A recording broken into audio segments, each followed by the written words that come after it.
What's the first thing women notice? Your face. That's why you got to take care of it.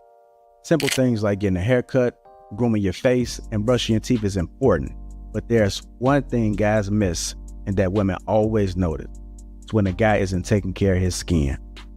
That's why I'm so excited to have Intergenerational as a sponsor of today's video. Intergenerational simplifies the process of taking care of your skin. They provide you with all the products you need and nothing you don't. Seriously, I don't think some of you believe me when I tell you how much implementing a quality skincare routine will improve your confidence in all aspects of your life.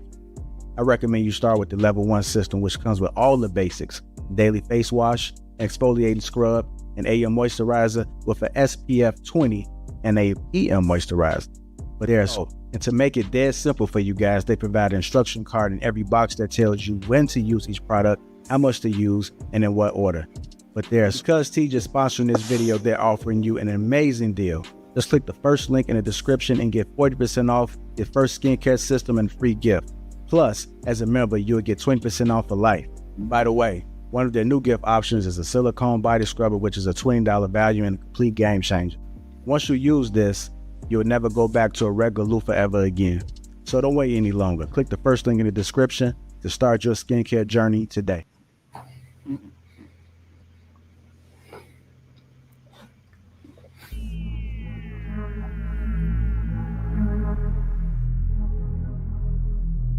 Go time.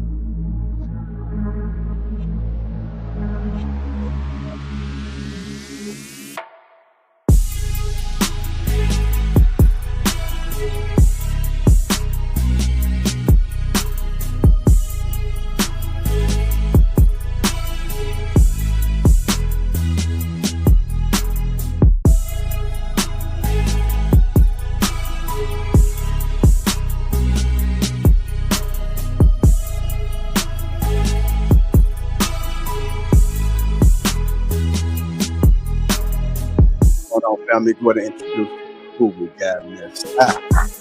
Coco Chanel is Alicia Louise and myself.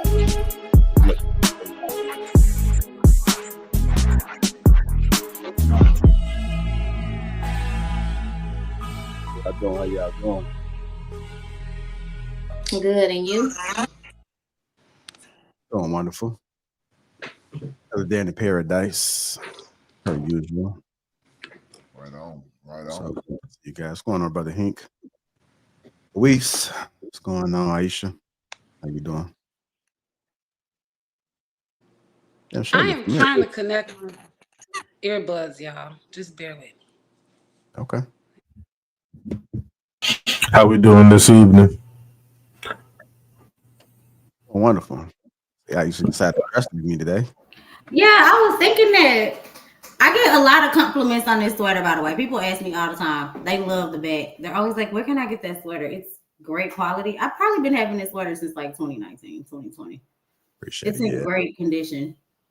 Yeah, it is, man. It lasts long. It might look a little bit more crisp. It could be my camera, though. No. Oh, no. Yeah, we missed the memo on the Lapeef sweaters. Right, we can't get a Lapeef. Yeah. I mean, don't get me started. Don't get me started. God damn. We all could have worn the sweaters today. I've been pushing it for at least 3 years now. Ain't it, JR? God damn. That's crazy. But I'm gonna go ahead and get back to it, man. He swerved that fast. Okay. No. I ain't. I've been meaning to do it, man. 2025, man. I'm starting back on the merch. Starting back on the merch. Anyhow, yeah, it's good to see you guys, man. Again, happy Wednesday. Thursday, you know, we going with the big show tomorrow, so make sure y'all tune in. Well, is that somebody sneezing? Is that you, Viz? No, that wasn't me. Oh, okay, not that time. Okay. Yeah, not this time. Nah. My nasal's clean this time. It's okay. Good. You got allergies, Viz? Man, since I moved to Texas, it's ridiculous out here. Oh, Viz, tell them the truth, man. You know, Viz been getting real emotional with these discussions, man. So, AJ, I'll eat at that. He's on that sugar booger. Yeah,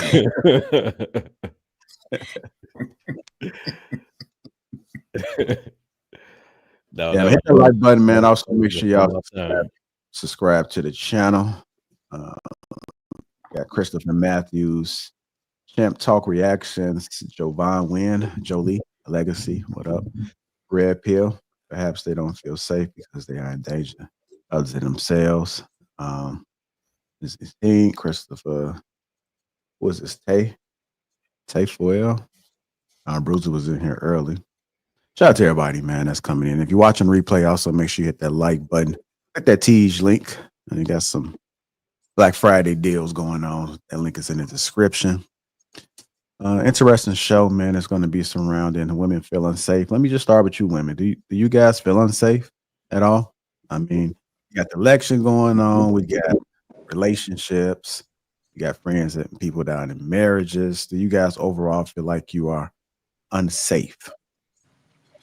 I mean, I think as a woman in society, there are always moments in which I'm going to feel a little unsafe, or just always have to watch my back, or just make sure you're aware of your surroundings. But I'm not necessarily sure if this election makes me feel more unsafe. Maybe it makes me feel like some of my rights may be taken away, but more unsafe than usual, maybe not. What about the men in your life, or the men that you dated, 18? Do you overall feel safe as a woman in 2020? With them? Yeah. Just men in general. Men in general? I mean, that's broad. There are some men that you get a feeling you feel safe around, and there are some that you don't. Men in my life, yeah, I feel safe with them, but random men in the street, not always. No. Okay. What about you, Miss Coco? How do I feel about feeling protected by men today? Yeah, in general. You know, with everything, election, any and everything that you want to tie it into.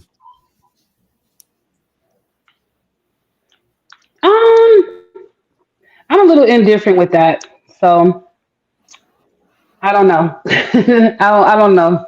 I wouldn't speak on that right now, but I'm a little different. I don't want to upset any men or women on that type of subject. So. Say what you got to say, Coco. You're not going to take it. It's like you do have your support. Too, so.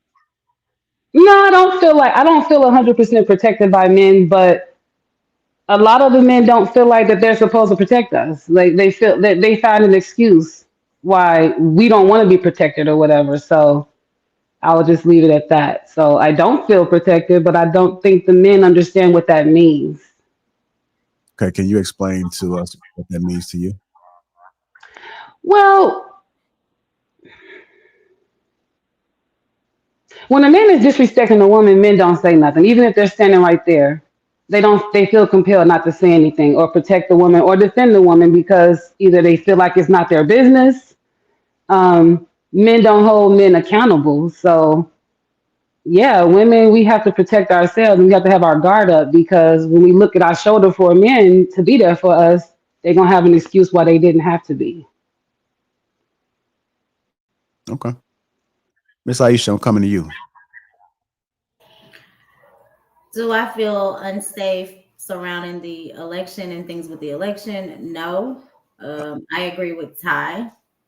I agree that we always have a sense of our safety as women. Like you know, but as I stand today, the men in my life, I feel 100% protected. You know, as Coco said, the protection is there when I'm around the men in my circle. But if I was to go out stray and maybe walk down the street, I might feel less protected if I see a black man because they don't speak up for us.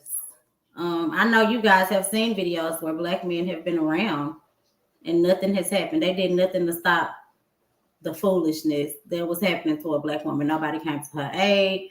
Nobody came to her defense, but somebody was recording with a phone. People were there and there were black men present. And that woman in that moment wasn't protected. Sometimes it's how a black man feel. They might feel like, oh, we don't want to protect her because she ghetto. That's what she get, you know, or things like that. But at the end of the day, every Black woman should feel protected by a Black man. Like, you got to think about your mommies, your aunties, your sisters. You would want them to feel protected. And I think that the ball has been dropped in that area because Coco said it. They're going to come up with the reasons why they don't protect us instead of just doing it. Can I jump in one more time? I agree with what she just stated, but I also want to point out that I think some Black men, and this doesn't, count for all of them, because there are some that just don't care. But I also feel that there are a group of Black men who have been put in situations where they may have tried to help and the help was rejected. And so they feel that now moving forward, men are simple. You tell me no once, I'm not going to keep interjecting myself into a situation that maybe one, you already put yourself in, and then two, you're not even going to listen to what I'm saying in order to protect you. So, I mean, I get both sides of it. But I do think there are cases, of course, where there is a Black woman who is in distress and she won't get any help. But sometimes that just comes down to the fact that men have tried to help before and women don't always take it, especially Black women. We don't always accept the help. All right, let me get some men in there, man. You heard some of the ladies speaking, and just in general, how do you feel about the protection of women?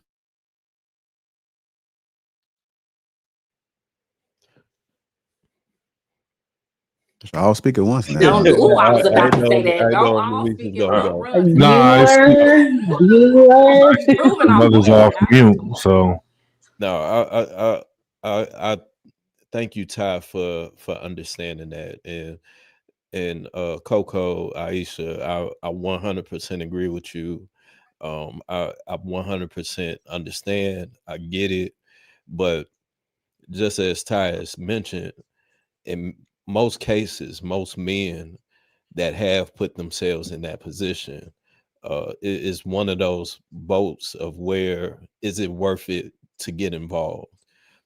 Because the same way that you just mentioned, that we have mothers, we have sisters, we have daughters, we still got to get back home to them.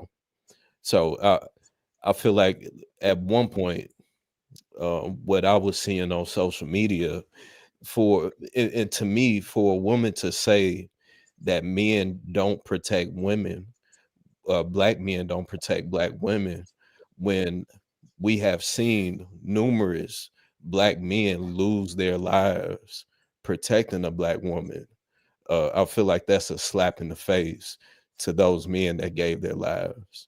So I 100% understand. I get it. It's definitely some coward ass niggas that'll just sit there and have their phones out while they're watching it. But at the same time, I think that there has to be, at the same time, I think just understanding the predicament that men would have to place themselves in, especially in an unknown situation, that can be detrimental to them. Okay, did you want to respond, Ty? Or? No, I mean, I agree. I totally understand that perspective. Like he stated, a man stepping into a situation where another man is involved can be dangerous. And nowadays it can be deadly. So men have to measure it out and figure out like the risk and the reward. Is this something worth stepping into? How much of distress is she really in? Do I want to put myself in that predicament? And that can be hard to judge and gamble. They're not, the police, and they don't necessarily have to. Would it be nice for them to in every situation? Yeah, but should they? If that was your husband and he could potentially be killed because he was protecting someone else, would you want him to do it? Like they also have to think about those things. So I completely understand, and I agree with this point. So I want to take a different route and then go back to answering the question. I want to kind of go on this little journey.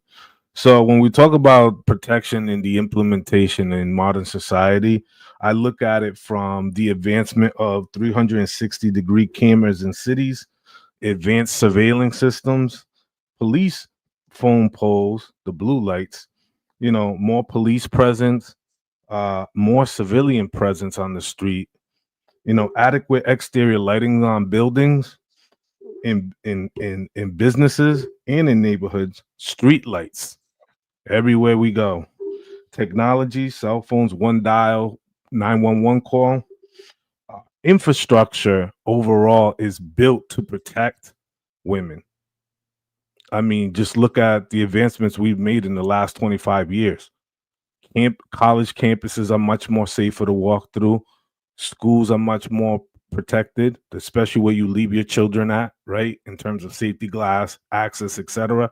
So I would like to think that there's a level of cognizance that has been implemented in our society at a great level to ensure the health and safety of not only our young people, but also our women as well.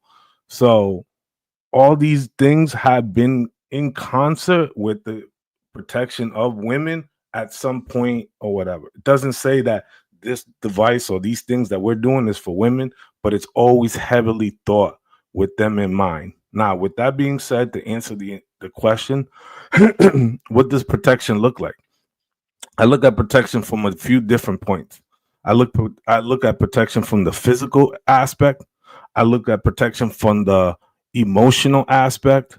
I look at protection from the mental aspect, right? Because I can say something to you that will trigger you and instill something in you that will get you off your rocker, right? And sort of, I have to find a way to not only protect you from yourself and from others, but also protect yourself mentally from you intoxicating yourself with bad thoughts because we're having a disagreement or because someone pissed you off because unfortunately they're having a bad day.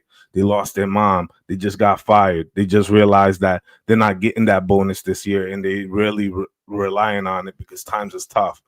Life is lifing and a lot of people out here are going through stuff. I think it's important to develop skills and conversations when you go out. I tell my sister all the time, be aware of your surroundings, be aware of where you go, carry your keys in your hand, be courteous and respectful, but also be on guard.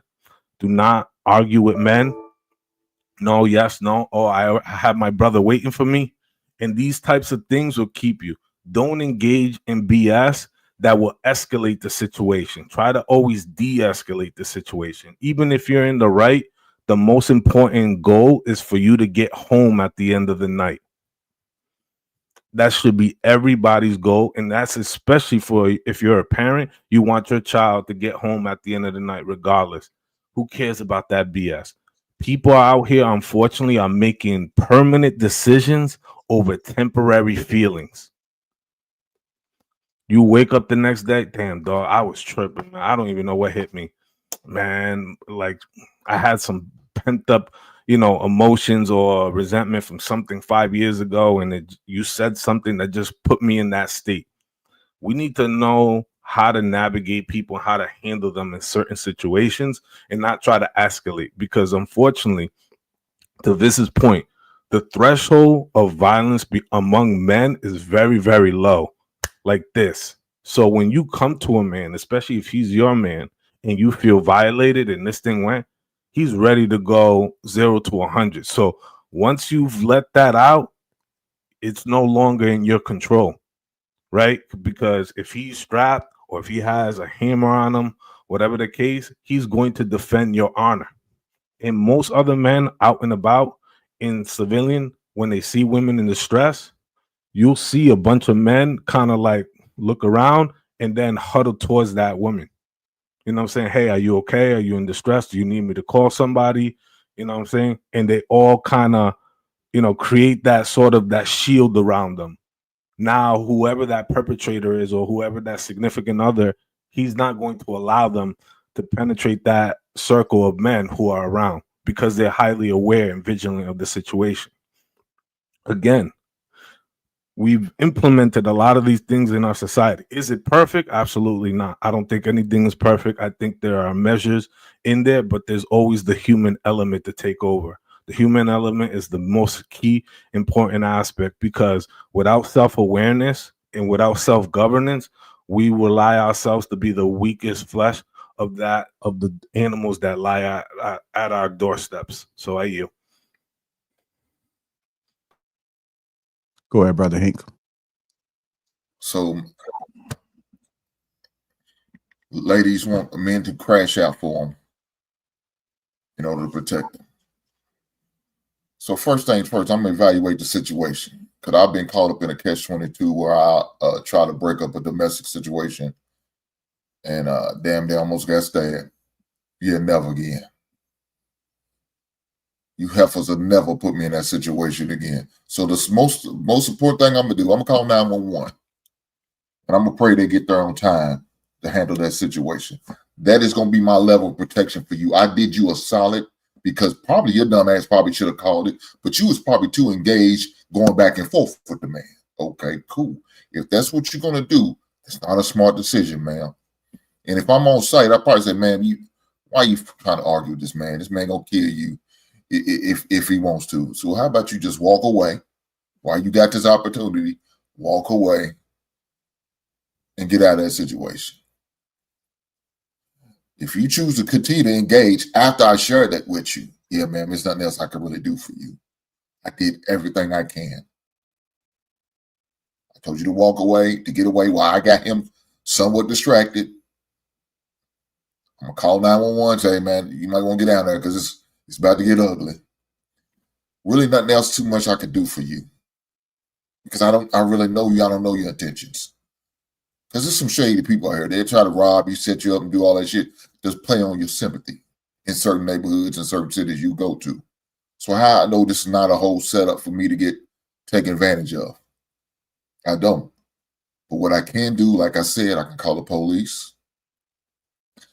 If it's something where y'all just going back and forth, it's not violence, but y'all just arguing, maybe you might want to walk away, because it's going to get ugly, because I don't know how he's going to handle. He might be raised by a single baby mama, and he going to act just like his mama does, emotional, and put his hands on you. It's not what you want to do, man. So you might want to get out of this situation. I'll land it there. So I'll give you an example that happened to me when I was in grad school. I was in Boston. I just finished getting out of a nightclub, some Spanish spot that I was at, and I'm on the hillside, and I'm walking towards back to my car, and I hear a woman scream like she was in an argument, and I'm walking down Beacon Hill, and I see two couples, and they're like pushing each other, grabbing on each other, etc. So I get close, I walk, I observe the situation, and he grabs homegirl by her hair. Now it's late. It's like 2:30 in the morning. I'm a little tipsy myself. First thing I did was grab my cell phone, call the cops, told them exactly where I'm at. The gentleman, it's this description, X, Y, and Z. Woman is this description. I'm at this corner of the park, heading this way, etc., etc. You know what I'm saying? And I'm following. Although it's like a domestic situation, it's not deadly. Although it's uncomfortable, but the quickest reaction. Now, I don't know if that man is knifed up, gunned up, none of that stuff. I don't know those circumstances. And plus, it's nighttime, and I'm also a little bit under the influence because I have been drinking. I'm not trying to engage somebody in that kind of situation. You don't know if you're alone, too. And I was alone. I was by myself. I didn't have none of my homeboys with me. I was by myself. So, like, you got to gauge that situation for what it is, right? And take the adequate steps. Now, if they were planted and homeboy was wailing on her, then chances are, I'll probably tackle the dude in that situation. But then again, it just becomes one of those situations where you have to really take a calculated risk. Is it worth it? Because again, you don't know what's behind that other veil. So, can I say something? I got a question. Okay, so those are extreme measures, because I do know that there are women out there that got mouth disrespectful, and they trigger him in, then they turn around and go get another guy like he did this, and then get them guy. I ain't talking about those. So let me give you an example of what I mean when I talk about protection. So I was at a concert or something like that, and I was waiting in line, and the line was really long outside into the open area where, like, during intermission, people were just hanging out drinking. And I'm in line, and I'm looking in my purse to get something, and some guy like walks up to me, and he's trying to holler, and I'm like, no, thank you. And then he's like, you got a man? I'm like, yeah. And I'm still looking at my purse. Well, he gets mad and knocked my purse down and was like, fuck you, bitch. And he walked off. Now, mind you, it's a whole lot of men around. It's a whole lot of women. So when he knocked my purse down, of course, everything fell out. And all these women, they just like, they covered me and they went and they grabbed everything off the floor, tampons, lipstick, they grabbed everything and was like, are you okay? And all the men was just standing there looking. The dude walked off. Like, he just got mad and knocked off my purse and walked off. And no guy asked me, like, you good? You okay? Like, nobody said nothing. They just looked at it. And I was like, these men is trash. Like, literally, you could have like at least said, are you good? Like, all these women, we all have, they immediately surrounded me and helped me get the purse. And these guys were just standing there looking at the wall like, damn, she's fine, but dude just fucked her up. Like, you see what I'm saying? That's what I mean when I say men ain't protecting. That's fair. To go off of Coco's point, I was going to say, I noticed that you gentlemen keep bringing up domestic issues, right? But from a woman's perspective, when we say we don't feel protected, it's so much larger than that, right? So Luis said for his sister, he makes sure to tell her to always, be aware of your surroundings. Don't, argue with people. Don't do this, don't do that. The reason you're even saying all of that is because, the minute that she's outside of your protection, she is unprotected. Women are the number one victim when it comes to people trying to kidnap us, people trying to take advantage of our weakness, being in situations where we seem vulnerable, even as Coco stated, just standing in line. We've had many cases over the years where men have literally killed women because we said no.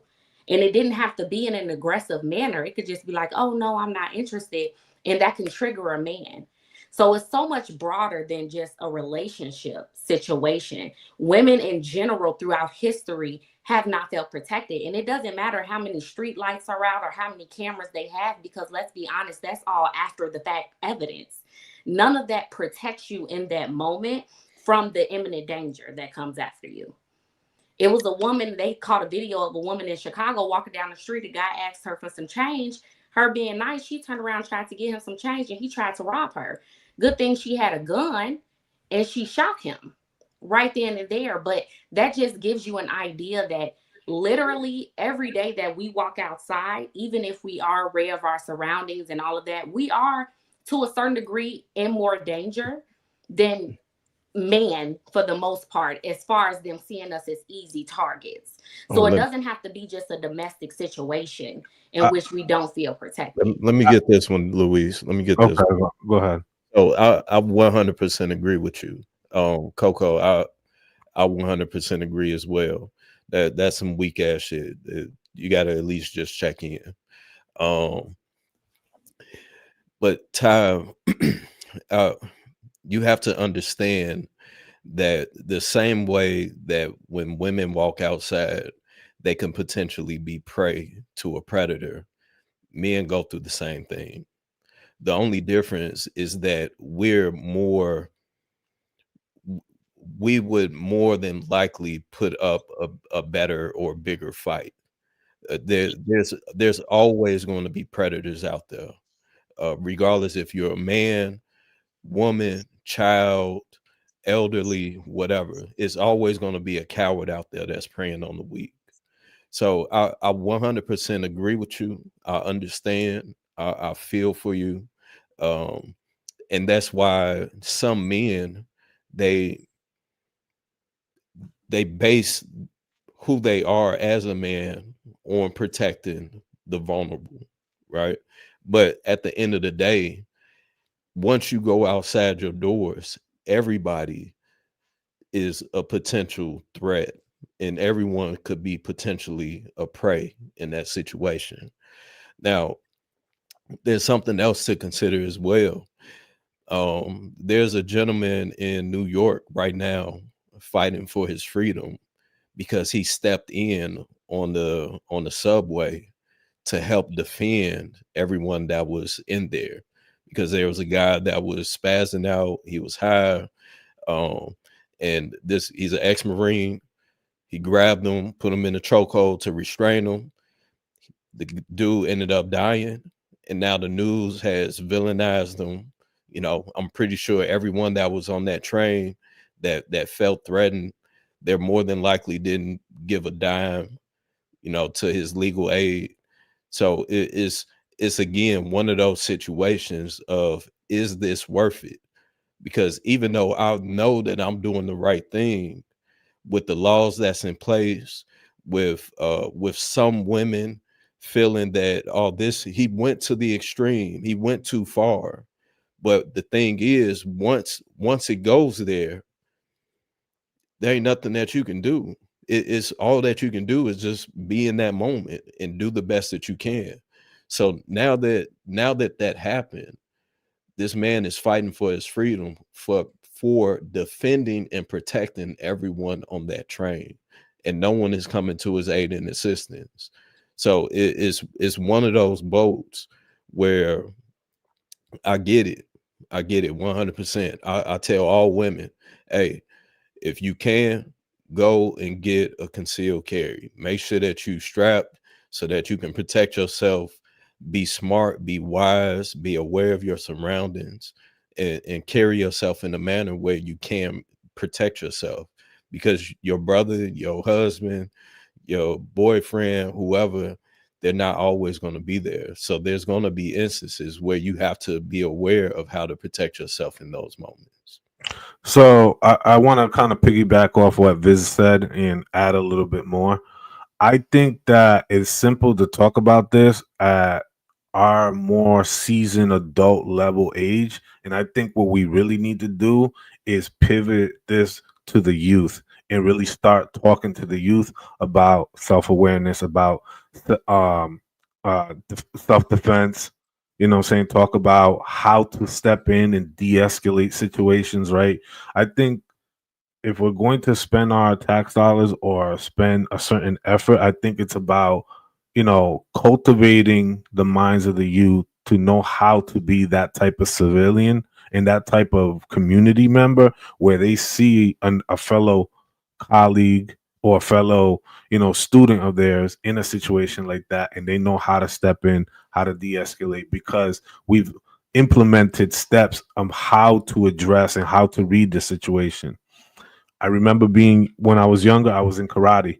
One of the biggest things they teach you is discipline, focus, discipline, and everything else that came with it, right? And unfortunately, a lot of our young people do not have any of those basic fundamental skills. And sort of they get through life and get into the world where it's rough. You're going to be on that commuter rail at 9 o'clock at night, going home, which is 45 minutes. There might be some weirdos on there. I can't guarantee or promise that. Unfortunately, the world that we live in today is so unrest. But what are the tools that we could arm you with to secure your safety? And what things can we teach our young boys of how to navigate, especially when they see women alone? Hey, don't walk alone. Walk in groups. Hey, can I walk you to your car? Do you feel safe? I think having types of conversations and bringing back chivalry. Jesus Christ. Can we bring back a sort of a nostalgic era in time where actually men were operating and moving like men and allowed to do so? Unfortunately, not this. I don't need no help, and then the situation happens, and now I'm a damsel in distress. We really got to get that. Either you want one way or the other, and I understand there is a silver line in that. However, I think it starts with our younger people, because we could talk about this as adults all day, but how are we preparing and cultivating the minds of the younger people so they can learn upon that, teach upon that, and then we start changing generations of how people move in society, how they read certain situations, and how they feel more comfortable and safe even at night, right? So I yield there. All right, I do want to kind of switch it up a little bit, man, because I know we've been talking a lot about physical, but what about the mental, right? We're talking about women feeling unsafe. So I know we just had the election. Do Black women feel less safe with Trump's nominees in power? No. But what I will say is, if we're talking about protection, I don't know. I work in corporate America. I've been in corporate America for a long time. And I have been in situations where Black men didn't have my back in corporate America. Or, they did some rude or underhanded and disrespectful things to me, or they've seen me be mistreated or looked over, and they did nothing. So I feel like even when we talk about protection all the way around, it has to evolve into the workplace as well, because a lot of Black women aren't protected in corporate America, even by Black men that are in positions of authority. Aisha, did you feel protected by anyone in corporate America? I would say yes, but she was my mentor. She was the direct, like, he was a Black It was lady. one person. Yeah. Was she Black? She was a Black lady. Okay. Because I was going to say, I work in corporate America as well. And the thing I think it is with Black people, first of all, in corporate America, depending on what, industry you work in, there's not a plethora of us. And it's always that fight of who's going to make it to the top. And unfortunately, we are taught that the mindset is we all can't. So we're always in competition with each other. And I feel like that's where the underhanding happens. But in my experience, starting in corporate America, there was one Black guy there, and he helped me get into the job. And it was more so everyone else, so all the others, that I didn't feel protected with. And I realized that that was just corporate America in general, right? It wasn't just the Black man. And I can honestly say, as more Black men join my company, there's one African guy who's in IT. He always looked out for me. The higher I rose, he always was like, I knew you should have been doing that. Like, I'm proud of you. I'm happy you keep going. We have more of like that family and connection because it's not a lot of us, opposed to that, what do I want to say? Just that competition with each other. But I noticed in corporate America, that's just the environment. That's the community sometimes. And it's not really a Black thing. It's just the way corporate America is built. So It's a dog eat dog world. it's like, ladies, y'all know y'all put us in a predicament in this situation, right? In 2024, y'all put us in certain predicaments where it's kind of hard to do those type things.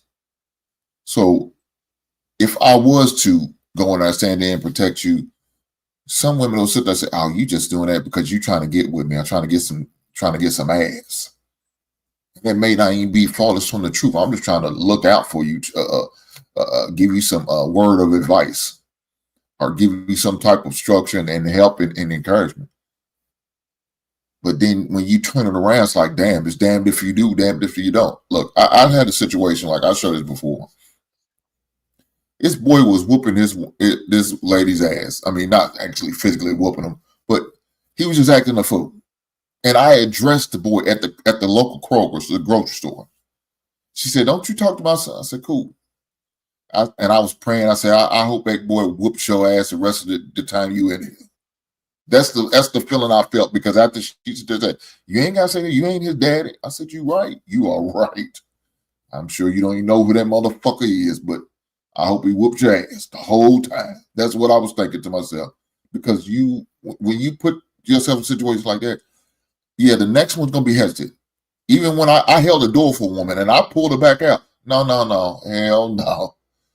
Baby, you gonna say thank you, or you ain't get through the door, you open it your goddamn self. Now, I had to explain it because I didn't actually drag her. I just put my arm around her, like, threw my arm around her and pulled on out. And she said, looked at me like I was crazy. Then I opened the door again. She said, "Thank you." So she knew I was doing it. But when you deal with situations like that, you kind of hesitate on the next one. Because a situation like that, it really gives you a bit of taste in your mouth. Like, damn, I mean, I didn't have to, but I'm being cordial. I didn't have to dress your son. I try to help you with your son, but I'm being cordial. But you just gonna shit on me. But let me tell you what just be the opposite. Let you do the same thing for one of them snow bunnies. They gonna smile at you. "Thank you, sir. I appreciate you. Thank you for saying something to my son. I appreciate you." but our own people, the ones that look like us, who we supposed to be sticking together with. You know, that's what you're supposed to do. That's what now it's not. I'm doing it because I'm being nice and respectful. Because I got a mother. Because I got a wife. I got daughters. That's why I'm doing it. Not because I think you look cute, because I don't want your stinky ass. But I'm just going to try to do you a favor. I'm trying to help you out with your son. Because I seen your son. I was your son at one time. Acting the fool out you at the grocery store, grabbing everything. So I see he just needs a male voice to be heard. You didn't want that? Okay, no. Act the fool, boy. Act the goddamn fool. Do you ladies, just a quick question, do you ladies find that, there are, well, let me frame it this way. In your lived experience, going to work, coming back from work, outing, going out to dinner with your girls, etc. In your personal lived experience, do you find it more often than not that men tend to operate more like men in this aspect of what Hank is talking about? That, let me grab that for you, let me help you out, let me open this door, etc. Do you come across that more often, or more often than not, or do you find that that's more of a rarity in your experience? Well, Go ahead, Coco. I was gonna say I come across that often. I do. But I also come across situations where I feel like I have to give somebody my number because I feel like this guy gonna have an attitude, he gonna say something rude. Let me give him my number and I just will block him afterwards. Because they'll even call you right in front of you, text you right in front of you, you get the wrong number. So that don't even work no more. So yes, I have given my number out to guys just so I can make sure it's a peaceful exit. And yeah, I got a lot of respectful guys, but it is what it is. So I don't always come across someone that is disrespecting me. But like I said, I have given guys my number just because I got a feeling he's not gonna respond right. So let me just go ahead and make sure he walks away with a smile, and I'll block him later. And you men think that that's a messed up excuse. You men think that women do that for an excuse or whatever, but it's not an excuse. I don't know. Sometimes you men think that we're supposed to like get away from me. I got a man. Like, I don't know what y'all be thinking we supposed to do, but in my last relationship, like that was an issue because I've given a couple of guys when I was out at the club or something with my friends or a bar. I told him like, look, I gave this dude my number. I blocked him, but he just literally I blocked him and the guy called me from 2 Google Voice numbers. So I would tell my boyfriend then at the time, well, that's why you don't get him by your number. You tell them no and walk off. It's like y'all men don't have no idea what women go through when we reject the men and So what we're thinking about, like our nerves. So sometimes we might do something that y'all think is stupid at that moment, but at that moment, in my mind, I'm gonna go ahead and do this because I just want to go hang out with my girls and have a drink, and I don't even want to be embarrassed right now. So So pretty much what I'm gauging from you is that you feel more anxious and nervous around men who are trying to do a gesture which you don't know from what angle it's coming from. Like, okay, he did this for me. It's a nice gesture, etc. I'm anticipating that he wants something, right? no, I don't volunteer. I don't volunteer my number. It's when they ask. When a guy asks and they trying to holler, that's when I have to assess real quick. Do I want to say no or do I want to go ahead and say yes and let this be peaceful? Yeah, man. Like, unfortunately, some dudes just don't know how to read uh certain signals, certain approaching signals. Like if she's giving you that signal, like, to ask, okay. But for most part, I really, man, we are fucking at the bottom of the pole when it comes to that kind of stuff, man. Because it's just crazy to me. Like I'm just not that crazy, man. Come across at least half a dozen women in one setting in one evening, right? So like, if she's not interested, keep that shit moving, man. Like you gotta have an abundance mindset. You gotta have a certain level of confidence as a man, because she might be taken, man. Or she just went through a breakup, man. Like, keep that shit moving. Just do it because that's who you are. Always operate from you doing it because that's who you are, not because you're trying to gain something. Because more often than not, that tends to backfire on you. I think that situation is kind of tough for men as a whole to police, for one. Now, as far as with the guy that you was dating and his response, I think that speaks more so on him and his insecurities because, I mean, you're an attractive woman, so I'm sure when you go out looking good, smelling good, whatever, niggas gonna try and holler at you. So to me, it's like, well, shit, if you don't want niggas hollering at your girl, then maybe you should take your ass out with her. You know what I'm saying? Type of deal. So I mean that more so sounds like that's a issue as far as with that man and maybe what you're attracting or what you're attracted to. But I think the depth the hurtful part for men as a whole is when you say you men, when that's it's not you men, it's that particular type of man. So it goes back to what we were saying originally, that if men that uphold these standards of themselves and try to hold other men to those standards as well, and if we're consistently hearing women demeaning us and saying, "Oh, y'all this, y'all that," then it's like, well, shit, maybe I shouldn't do shit because that's how you see us all to be. So even if I was to step in, you wouldn't even appreciate it. So I think that we got to be mindful of that narrative, especially when we get on these platforms, because I get it, but you just said that that's not always your experience. But before you made that conversation, you made it seem like that's all that you were experiencing. Let me play these super chats, right? Go ahead. Who's about to say that? Ty, go ahead. Oh, I was just going to answer Louis' question. I was going to say I've had more experiences where men have done a gesture for me just out of doing the gesture, right? Like I've traveled by myself and it was a man to help me out. I've been in situations where I was in danger and it was a man to help me through that situation. So I've had more positive experiences. But to Coco's point, you do have those specific men out there who, even if you are in a relationship and you tell them, or let's say I'm lying, I'm not, right? But I just don't want to talk to you. So I say I have a boyfriend. I don't know if it's just in my generation or the younger guys, but they push on that, right? It's like, okay, you got a boyfriend, so what?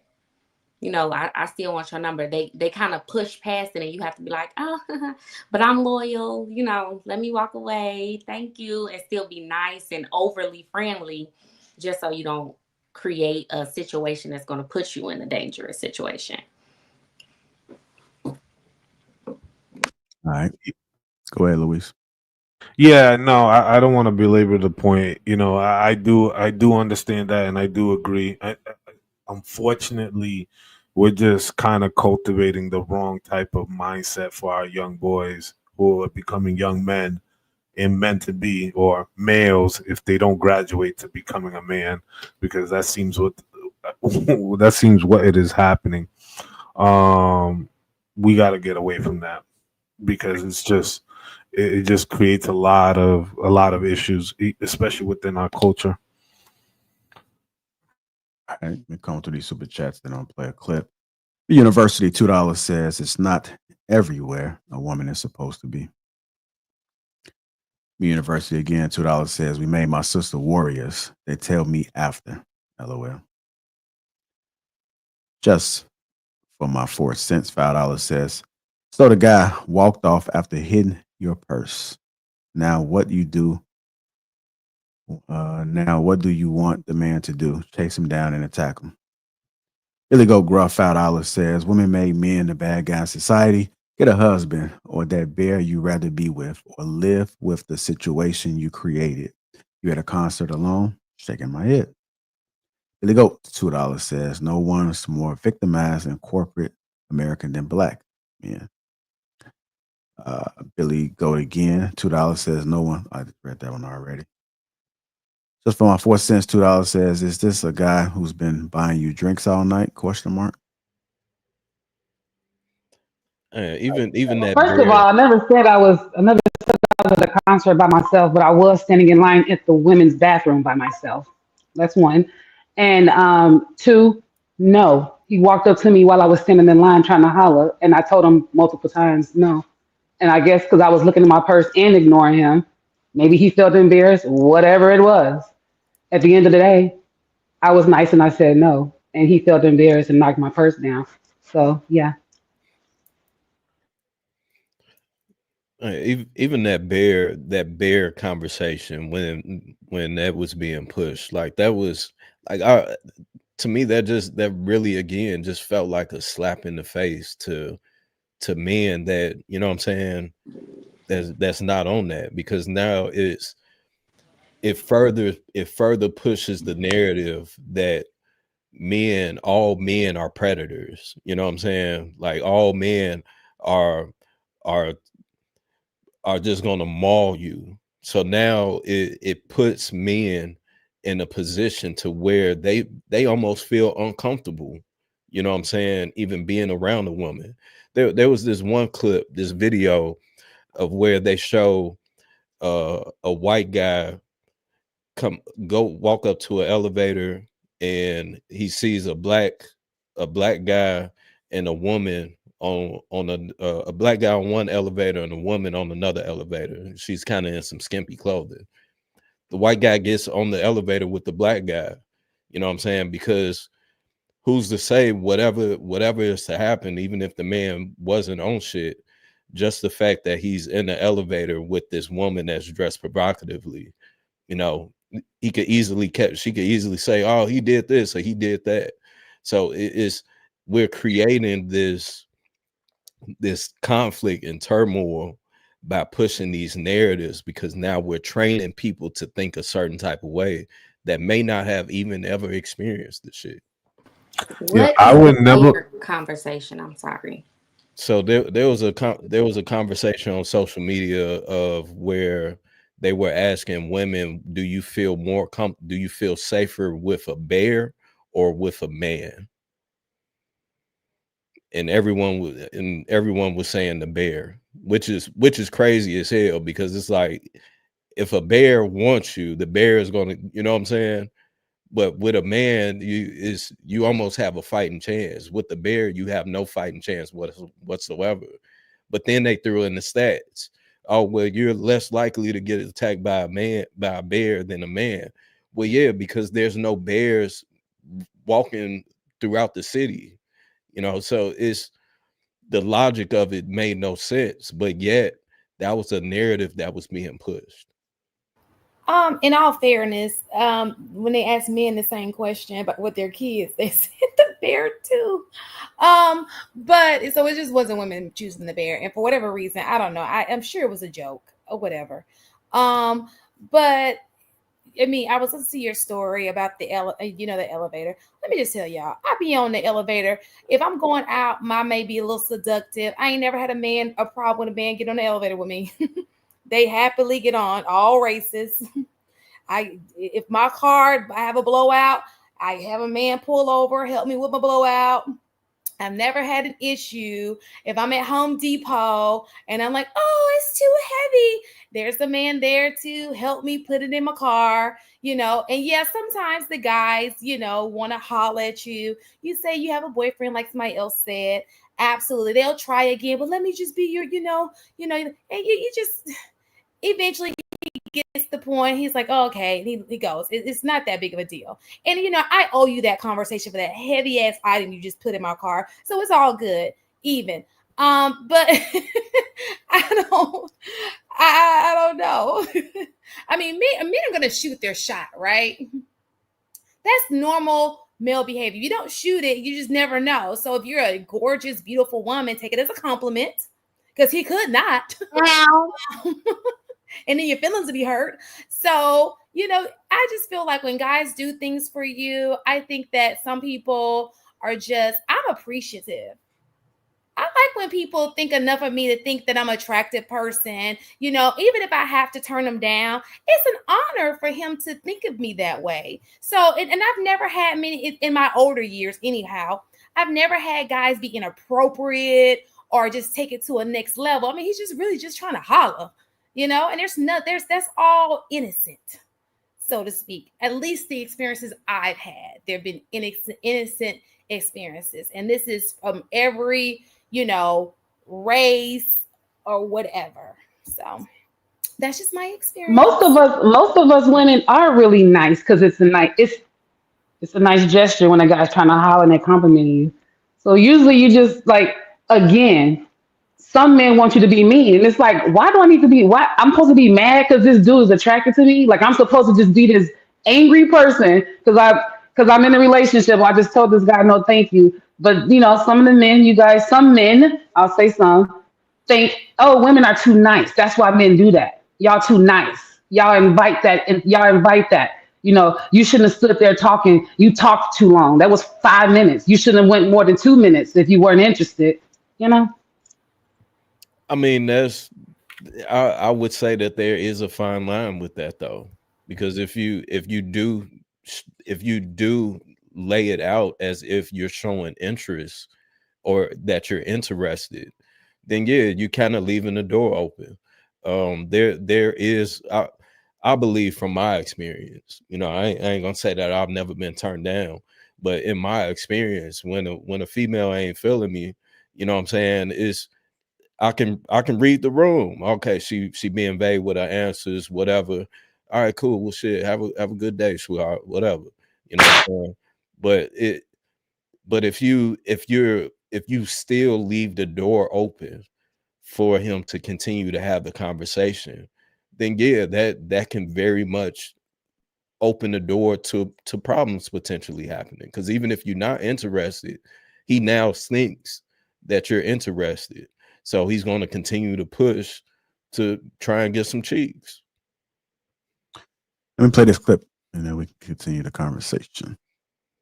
The reason why I think you're saying it's potentially unsafe, we can't go and say this person is lying or not because we were not there, correct? We weren't there so if this person has this accusation, we wasn't in the room to say 100%. And so what he's saying is, or potentially it's dangerous, when we now insinuate they're just doing this for character destruction, highlights the need for the Me Too movement. I never said that was the only reason. Well, that's one of the reasons. Most. Generally. No, I said generally. And what you most. talking about? You got to stand on that, bro. Stand on that. Most generally is most. That, bro. We're standing on it. What are you talking about? But even if you imply one is lying, that's still information you don't have access to. Most is not all. If it's one, that's totally fine, bro. Logical thinker, man. People that's joining the Me Too movement, talking about their personal experience, you think the majority of those people are lying? Generally. Oh my God. Generally, I don't believe them. Oh my God. I don't believe. As a man, as a protector, I want the men out here who see this to be more concerned with how to stop those who have genuinely experienced abuse as opposed to worrying about who's lying about it. As a man, that's our responsibility. Let the court system and all that shit figure that out. And of course, that's a travesty too when it's lied about. But let's focus on this shit is happening at an alarming rate. And as men, this is where our attention should be going.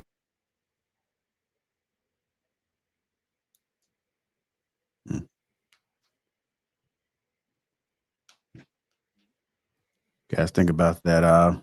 Can you pull that step back up? Yeah, give me 1 second. Yeah, I was on mute and I was asking that. Jeez. I know, Louise. I saw your lips.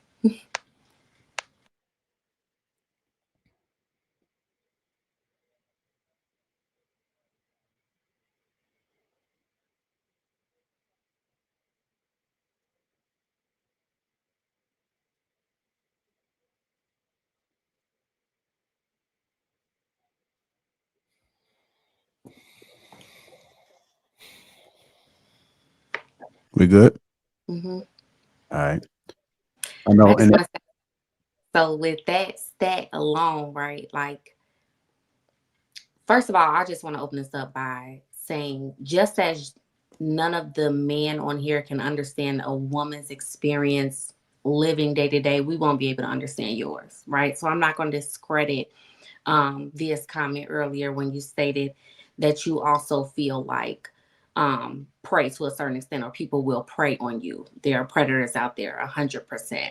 But just based on that stat and understanding the world, women experience this on such a higher level, right, than men usually do. And we can also argue that a lot of men don't necessarily report when they go through things like this, because of pride, ego. That's not something that a man should be able to go through and not handle himself in. And women have a higher rate of reporting it.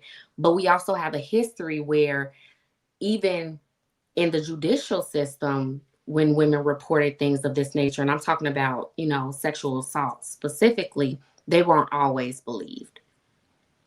Right now, in the 2025 bill, they have, and that they're trying to push, there's a portion of it where they want to make abortions illegal, even for women who get pregnant via rape, via incest, That's things of false. that nature. They're trying to make it so that you cannot get an abortion, and if you do, especially in certain states right now, they're arguing it. I literally just saw a court case on it, that you can get up to 15 years as the sexual assault victim, where where the person that committed the sexual assault, they're pushing what they want to get 10 because you got an abortion in that situation, right? So it's just thinking from that perspective and seeing that.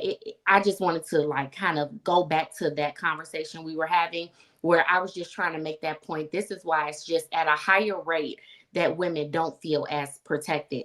Now, of course, it's circumstantial. It's based on where you are, the people you're around, things of that nature. But it still remains a fact that, women are at a higher risk than men when it comes to predatory behavior.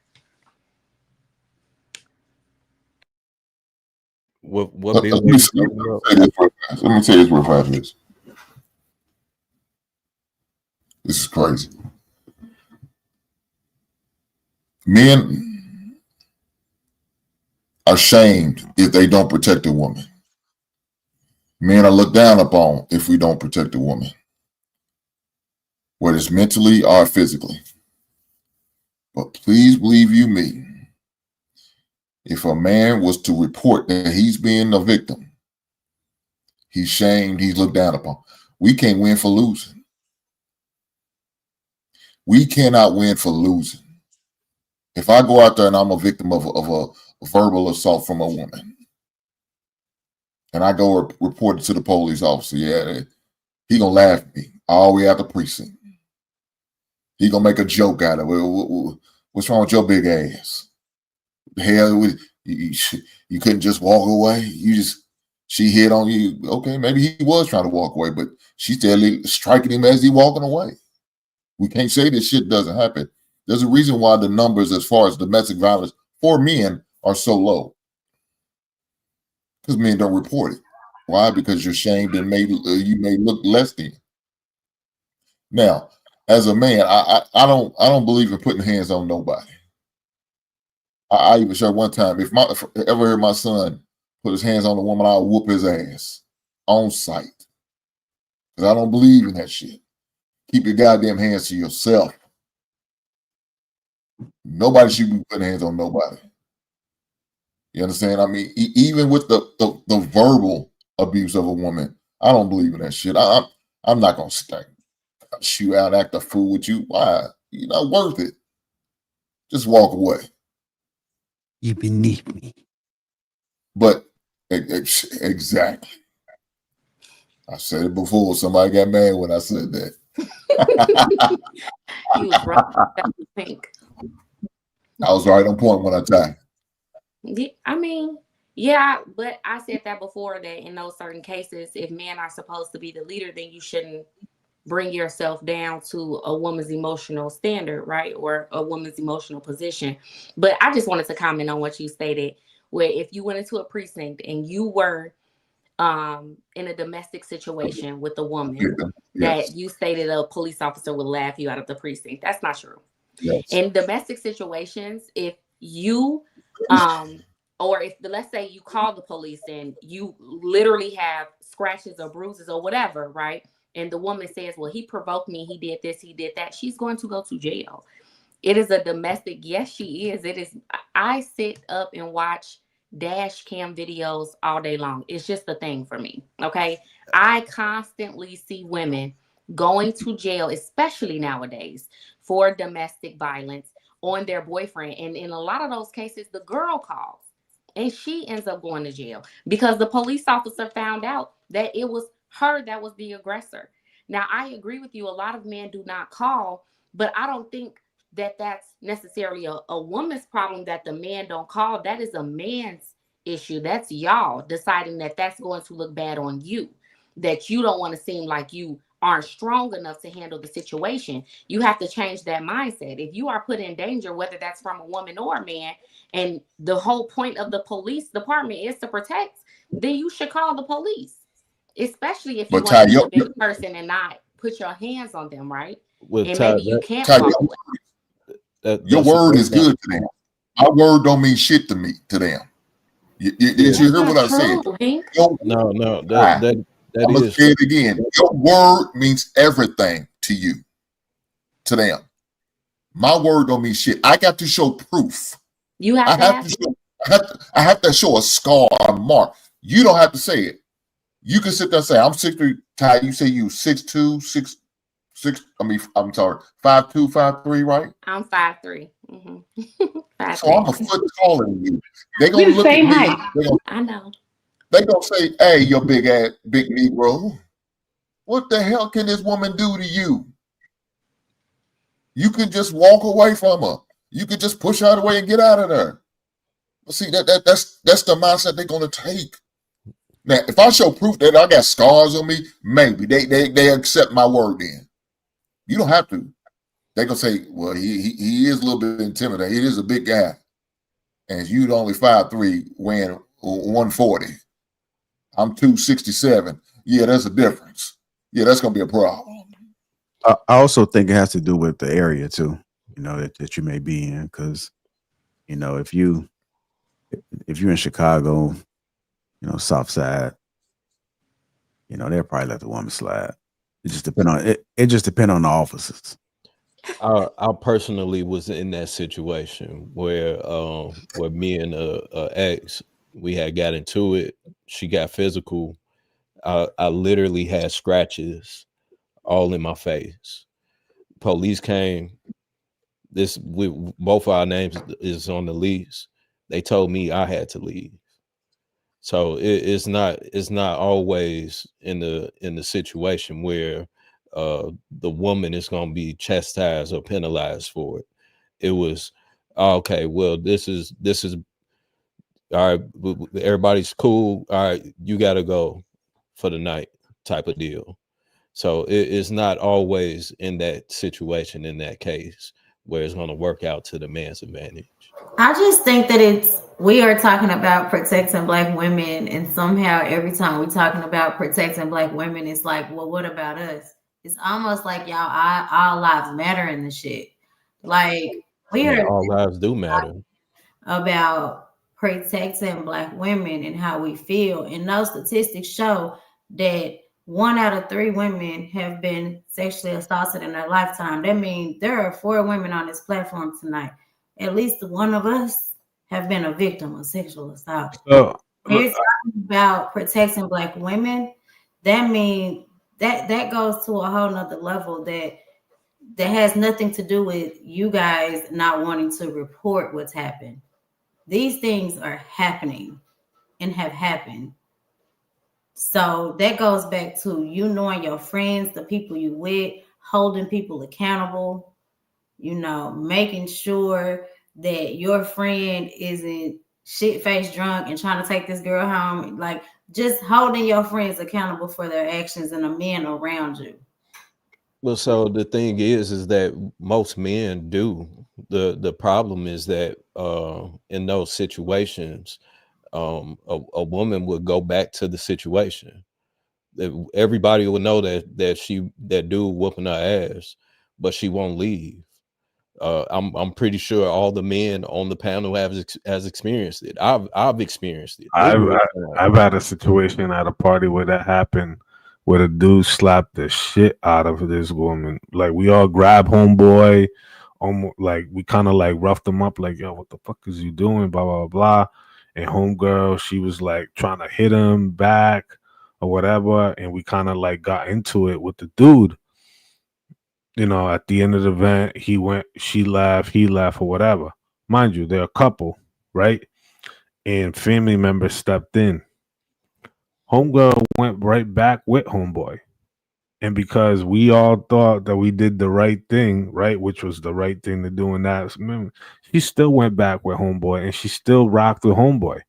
Now she doesn't want to come around and he views us as like now his enemies and stuff because you did a foul thing and put your hands on her, which you shouldn't have. Now you don't want to come around and you view us some type of way because we were trying to side. And it's always those types of situations. And Well, I you feel like get he shouldn't want to come around. He shouldn't want to be around somebody behaving like that, and y'all shouldn't want him around y'all. Well, So but it goes back to the woman still bringing them around though. You know what I'm saying? Like that's the problem. I 100% agree. We should absolutely be protecting women at all costs. But again, it goes back to what we were talking about in the beginning of this conversation.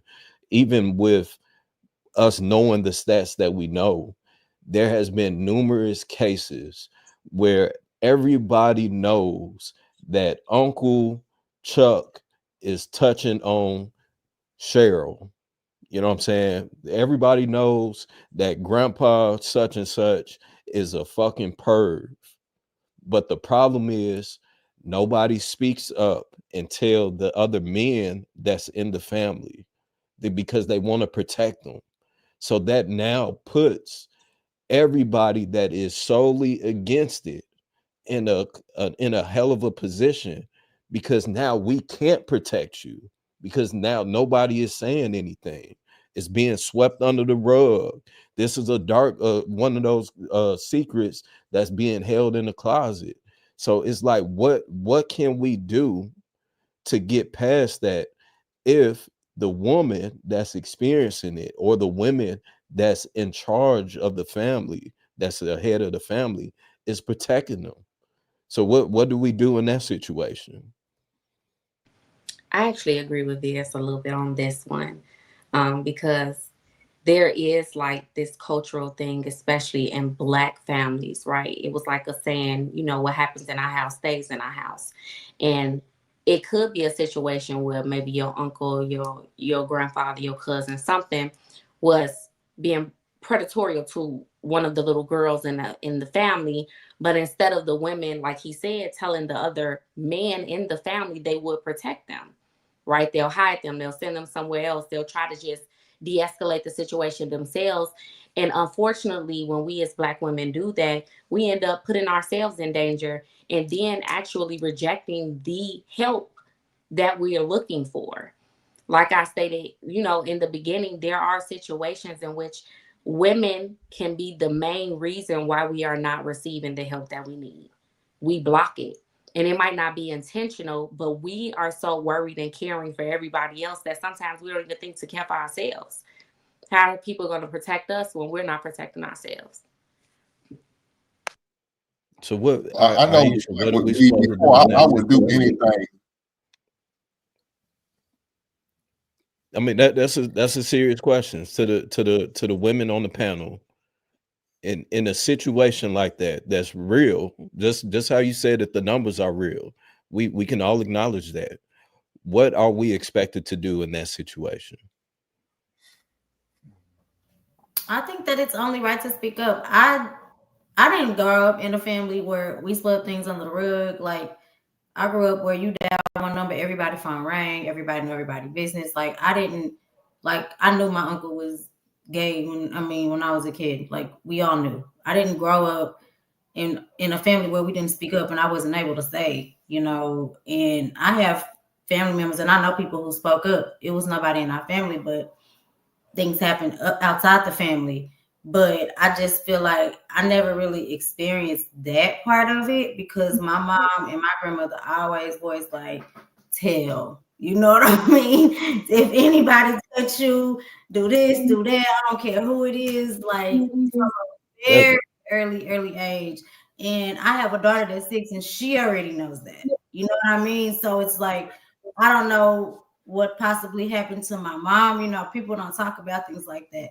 But I know that my mom was very like, she was on it, you know, like tell. You know what I mean? Like, if anything happens to you, this is your area, this is your space. And I think as women, you know, that's what we have to do. We have to have those conversations with our daughters, right? This is your body, this is respected, nobody should touch it. Da, da, da. Like, you have to have that. And if they do, this is, you know, you have to tell. So So again, I agree with all of that. But you just said that men, that we shifted the conversation of men not protecting women. So in that case, what do you expect for men to do in that position? Just so that we're aware. So, I mean, I feel like if I was in a position like that, the police would be called, but I don't know really what you could do in that situation is besides be there and be supportive. Like, call the police. Like, what do I want you to do? Are you supposed to, you know what I mean? If something like that is happening in a family, the thing we need to do is get together as a family and call the police and have them put in jail. I don't think that should be a secret. I think he should be outed, or he or she, whoever that person is, should be outed and ostracized and shouldn't be a part of the family. That's, But ma'am, I'm gonna keep it a buck. ma'am, that's on any situation. Then that's on any situation. Even if it was getting into a verbal altercation, I'm not going to do anything. First of all, I got a wife, so if I got a wife, I got to make sure it's okay. Baby, how do you feel about me stepping in to try to protect this woman from the situation? Because at the end of the day, if something happened to me, it's just her. You gonna move on, and maybe this motherfucker may move on. I may not. At the end of the day, I got to worry about me and my family. That's the most important thing. As a stranger agent, I'm sorry, but I don't give a shit about your black ass. But let me tell you one thing I do, and that's Mrs. Hink. I care about her. But if it's going to be a situation I'm going to put myself in to where I can come up missing, I come up harm or hurt, I no longer, yeah, ma'am, I can't do that for you. But what I can do, I'm going to dial them 3 famous digits for your black ass. And I hope you do right and don't go back to the situation so he can continue to whoop your ass. Because if you don't, now I'm starting to think you got a mental problem.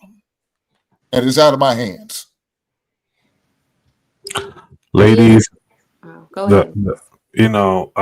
Tesla will soon release the T2000 Boyfriend Edition, protection, coming on the market soon, take it to the club with you, to that Beyonce concert, or just a stroll in the neighborhood. When you asked that question, were you talking about within the family? Like, if there's a situation where we have a predatory person within the family, what would we want the other men in our family to do? Or are you speaking in general of men in the community, period? I mean, well, it gets super sticky if it's in the community because again, it's one of those situations of where if you do put hands on JoJo down the street because we know he touched, on such and such, then shit, the family damn, they're gonna press charges, or now we got a family beef. So again, it's one of those situations. You're talking about in the home, then the man in the home. What would we want the men in the family to do? So in the family, if it's being swept under the rug and we don't know, then what are you expecting for men to do in that case? Well, in that sense, we can't expect you to do anything, right? Because you don't know. Because you don't know. You don't know, right? But that's if you the problem, did know, okay, so if in that situation, there's nothing you can do. We've taken the choice off of the table for you to make any decision because we as women are trying to handle it ourselves, right? But to answer your question, if there was a situation, I have a daughter, she's 8. And if she went through a situation with a family member or somebody touching her, and I told her father, I would want him to attack him, maybe end him. If not, I would try to. And that's just me. That's with my child because that's her father. And that's just the protective mindset. I don't think I would keep that information from them. But like you stated, if we're keeping it under the rug, there's nothing you can do.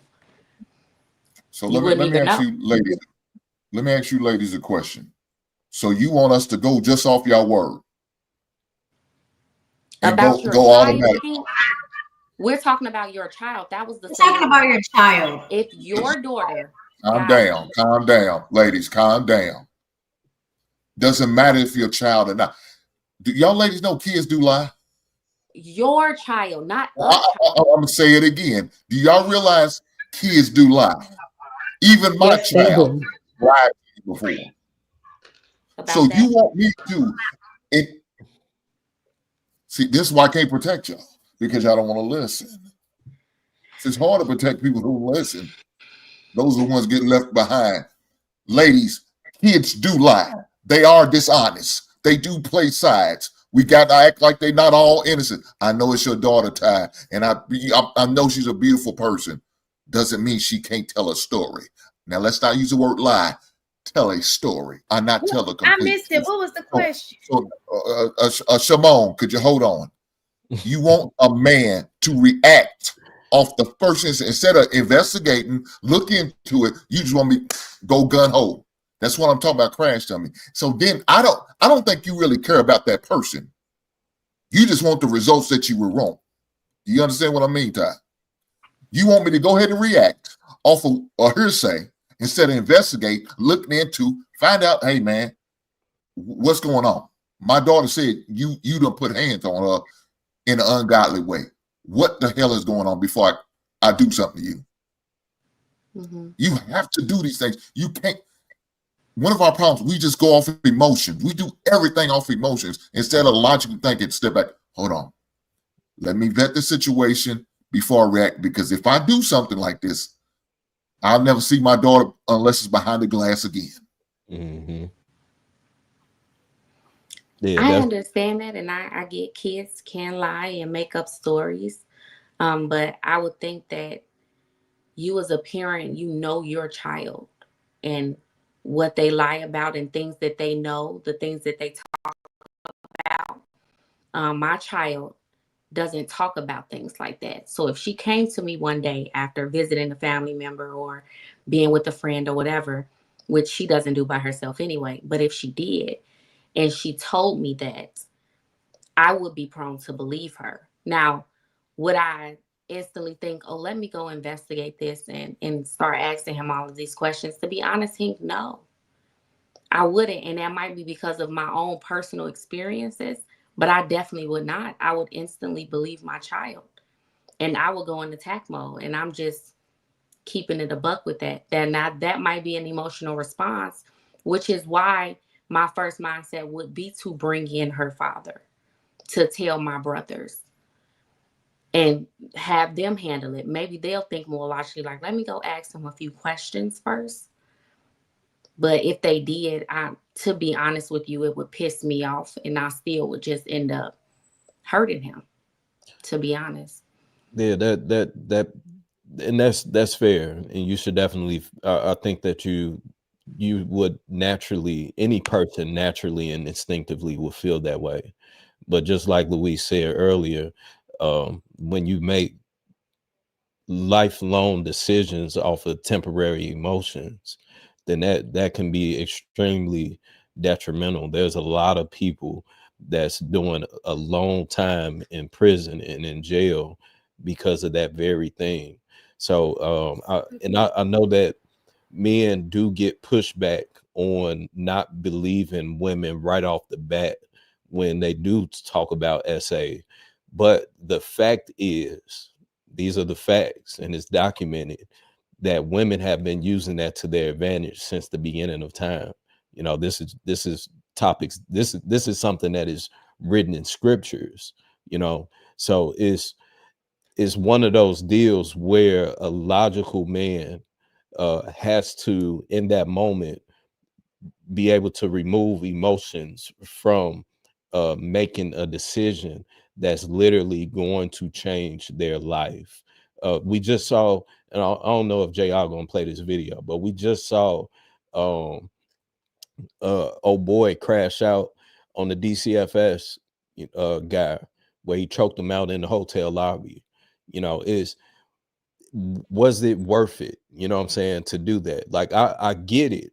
I'll be pissed. I will want to do the same thing. But now, is it worth it to be behind the wall and not be able to protect your daughter from that point on? So that's one of those things where you have to really consider and figure out, does this all make sense for the long-term goal of not only myself but also my family? What was the? I just want to make sure I'm on the same topic. What was the question? We talking about so basically that question stemmed off of me asking, what do women expect from men to do when someone is being SA'd within the family but is being swept under the rug? What do you expect men to do? Handle that. How can we handle it if it's being swept under the rug? Well, if you know, then that's for them coming to you, right? Now it's up to you to not sweep it under the rug, to handle it. Now, I do know that there are women, especially in the past. I don't think that that's necessarily the same today, but back in the day, that was not abnormal for whatever reason. Yeah. You know, they were being protected, and that's the question. What do women expect for men to do when women are protecting the very person that's doing the SA? Yeah, that's a hard one because they do be protecting them. I don't understand it for the life of me, but they be protecting them. But it also went to a different turn. Now I left for a minute to went to the bathroom. I don't know if he told about the turn it went to. Ty said she gonna tell the baby daddy, and she expect to handle it. And I think Asia was feeling the same way. So there's no protection for the man at all. Well, I think that handling it would mean no just calling the protection. cops. Like, why are we just not? Why don't you just? No. That's not what was said. He should do. He should go over and maybe even end the life. Ty said she's going to end the man. No. That's what Ty. No. Ty won't be as the baby daddy to go over and end the man. Take the word. What she say goes. Yes, I did. I'm not lying on you, my Ty.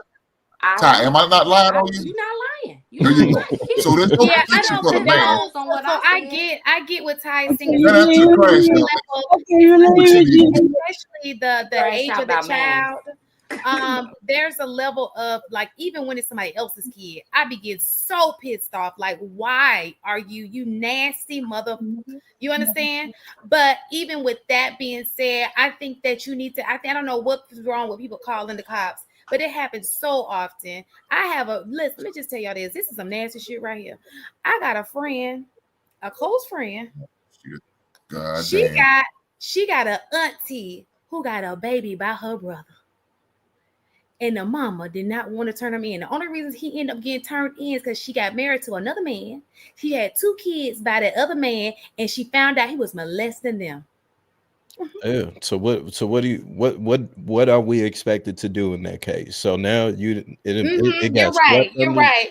I think that anything, you gotta stop him from killing the man at that point, because a man be like, oh hell no. But you gotta call the cops. I feel like in that case, if we're justifying unaliving the man, shit, the person that's hiding it should be in that same I never boat. said anybody should unalive anybody. First of all, I never said that. But that's, I do that's think what that you just person, said. You said handle it. Shit, if we gonna handle it, that's the only way to handle it. No, you need to handle it before I handle it. Handle it does not mean kill somebody. I've never advocated for killing anybody. Let's make sure we yeah, maybe. Okay, so I'm not about that life. What Ty said. She said, Hank, I want you to go end them. Yeah. So the kind of guys I deal with, I don't think they're gonna murder nobody. I mean, they're not gonna do that to nobody. So I think what Ty wanted. Ty wanted just to be a good beat down and then call the cops. No, I didn't know. Never once did I say the dude. Ty wants that soul music and cassette carrying going on. That's what Ty wants. Like, I'm gonna say this, that I can't appreciate I can't appreciate the balance, right? Because you got some parents that wouldn't even care, or some parents that may overlook it. So If I had a choice whether having a tie or somebody that didn't care, I'd rather have that tie. And one thing I did like about what she said was that she understands who she is. She's self-aware. So if we ever have any issues, if somebody ever, because it's common, if you have a child, that conversation has come up. I've had it. I'm going over there. I want to make sure nothing happening. I want to meet. I want to see who's all going to be over there. Okay, she's going over there. Does the father live over there? Is the father in the house? Is there brothers in the house? I need to know every single thing because I need to know what's going on. So I like the fact that she cares and she's self-aware enough to say, hey, this is what's going on. You know how I am. Figure out what's going on quick, fast, in a hurry because I need answers. So I get it. And for people that, hold on, like for people that do wrong and with certain things, I don't mind them suffering. You know, if you get them a quick exit, they're not going to suffer. They need to suffer. They don't got to go fast. But I know. But I'm saying, I care about everybody, but me as the baby daddy. That's she cares. My whole thing though, because please, she ain't gonna put no cigarettes on my books. She ain't gonna come and see me behind the goddamn glass. I ain't gonna get no more. I'm gonna do all of that. I'm gonna put money on your book. I'm gonna be up there with a bunch of hard. So I think that all of that. But my thing is, I'm already the type of parent. My child doesn't go to sleepovers without me. Yeah. If there's a sleepover, it's all of my friends. We bring all of our girls. We all sleep together. Mm-hmm. My child doesn't go to family members' houses and stay over there without me. So this has to be a real situation where somebody really betrayed my trust. You understand what I'm saying? Like, so it's like there's so many layers to this where there is no way out. It's not, I'm going to call the police and let them handle it. I'm going to be at your door before any of that can happen, or he's going to be at your door. And if he don't want to do it, cool. I'm not even going to wait on that whole, you don't put me in danger. I put myself in danger. Say less. Me or you. I don't care. It's going to get done, though. That's just my. I don't care. I'm getting to the super chat. Play this clip. Hold on. Billy Goats. Gruff. $2. Was not a joke, Shimona. And miss with men choose lie. Excuse me, but I'm gonna drop the link right now. I don't even understand how you knew what the fuck he was talking about. Because I remember when he wrote it. That's what I was like. He paid for that. Don't even know what he said. I saw when he wrote it. He finna see it right now. I feel like it's hot. 499 Black culture is a result of God's children placed in a wicked system meant to self-destruct. Know thyself before someone else use discernment. Echo again, 499. We need to revisit what made our ancestors survive and pass down their blood to us today. Black culture is anti to what our ancestors believed in. Big Ann 11, $10 says, I agree with Hink. I would tear the whole block down before the people under my covering, but the rest of you don't get that privilege from me. And JR, you know Hink ain't no 6'3". You know he lying.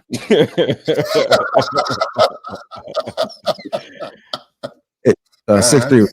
Oh man, just like maybe like 6'2". We'll go ahead and play this clip real quick and then we'll get to the discussion. I'll go to you, Sham, on that first. You just made is one of the reasons women feel unsafe. Thank you. Not at all. You left that statement that I made. You talked about one emotion. You talked about aggression. Women have emotional bandwidth. They have a lot more access to intermediate emotions a lot of men have never even been able to connect to. And the man may have access to maybe 5 bands of emotion. Emotion is still data. That's not processed via what you are great at, which is the logical mind. Women are processing 50, 60 bands a lot of times we can't even see or fathom. So to us, it looks like they fighting ghosts. And you just referenced the Me Too movement as a result of no, you're proving what you just said. You know the funny thing is, they got so many demons in their mind. Why they need a man? Let me finish. They going through because a man is, bro. It's data out there. Men are analytical, logical thinkers. To the Me Too movement, that's logical. Wait, I didn't compare it to that. I said I said that women show aggression through character destruction, innuendo. In regards to the Me Too movement, I was just talking about character destruction. These are women who have been sexually abused. How you compare that to character destruction? Okay, from the majority of all of these Me Too movements, well, he did something to me too, with zero proof from 50 years ago. How do you know who has proof in the Me Too movement? How do you majority. How do you know that? I'm speaking generally Right. from all the cases that we see. Personal experiences that generally you have no part in. Generally from all the cases that we see. Because you've reviewed all the data from all the cases. Okay, let's unpack this. Hold on, let me just actually read what he had up under that. Let me see. One second. It's bittersweet to have this before my first moment on tonight's the biggest relationship life. Okay. On one hand, I would like to enjoy this moment one more. So I feel empathy for women and the fact that this man is very real. Is a very real representation of the lack of safety y'all feel with us as a whole. I feel empathy for millions of men like me that aren't able to hold these spaces, be vocal, recognized, and often overlooked as if we don't exist or are doing the deep healing work it takes in our own corners or creation that nobody but us and God sees to dismantle the indoctrination of what we have been taught masculinity is. I feel empathy for the victims of rhetoric like this who suffer daily trying to manage these types of inedible wounds they can never fully erase, but also feel energized to continue to stand in the face of this poison from the outdated version of manhood that I see in the beginning stages of death as a representative of the new version of manhood that is tapped into its feminine energy, that understands the immeasurable value of women, that doesn't see emotion as a threat or deficiency, that understands vulnerability as a superpower that is driven by the merit and values more than money and sex. So this is Brick City Buddha. This is the guy that he was talking to in the green hat. These are his words off his page when he made the post. I have a question. Well, like I know Luis haven't gone in a little while, so let him go ahead. And then Sham Monet wanted to say something as well. I'm gonna say something, and I don't want it to seem or sound judgmental by any stretch of the imagination. That's not where, my heart is leading. But however, I've always found it weird in these years that have passed as I've navigated the world in our social media cultural revolution. I've always found it peculiar that women who tend to participate in this open sex free culture, hookup culture, are the same people who also participate in the Me Too movement. I've always found that to be weird to myself, because how could you participate in something where you put yourself at the highest vulnerability and the highest risk, but at the same time claim to be a victim? Now, this is by no stretch of the imagination victim shaming anybody, but I've always found that the two behaviors are parallel. I've never really coincided with one another. And sort of like we tend to see people not really kind of navigate their thoughts before things evolve into what they are, before we get to the accusations, the Me Too movement, etc. Which there are people out there who have gone through these things. I do feel for them, and we need to be able to kind of differentiate people who tend to kind of put themselves in a lot of compromising situations that end up being part of a movement that is strictly for people who tend to kind of not move in those types of spaces. So I just for clarity, Louise, you said there. Who are the two people we're talking about there? Which spaces are they? The two, just put them out, like you were saying, women who are like basically out there are saying they're part of the Me Too. Is that what you're saying? Yeah. So I think that this is what the issue is, right? So because I see that too. So I think that, and this is just a thought, right? I think that so let's just say a woman walks around a certain kind of way, right? Men automatically think because she walks around this way, she gives it away. Why not? I can take it. You know what I'm saying? Like, why not me? They don't treat her with the same respect, let's just say, as a person who doesn't walk around like that. So they feel entitled to it, so to speak. Maybe that's what it is. Like saying, okay, because I hear it even in these spaces. Oh, your value, you think that you are this, and this, but you walk. You know how men say they put you in a box by the way you dress, right? Does that make sense? But the way you dress doesn't mean you have access to her. Just because she's dressed a certain way doesn't automatically give you access. So maybe this is just an assumption. This is but this is the problem. This is the flaw in your point that you're positioning, is that you could walk into a strip club and there's plenty of beautiful women, topless, etc. That doesn't mean I'm going to jump them, and that doesn't mean that all men are just going to run like the bull, during the Spanish run, right? Hold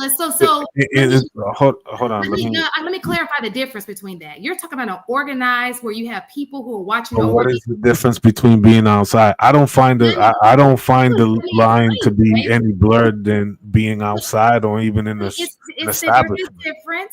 So one, you're protected by bouncers. You have bosses there. Listen to what I'm saying. And people who go to the strip club aren't bad people. They're just, it's just not the same. But if a person is alone and they go somewhere and these people are like, we see it even on college campuses, are y'all saying that this stuff doesn't happen?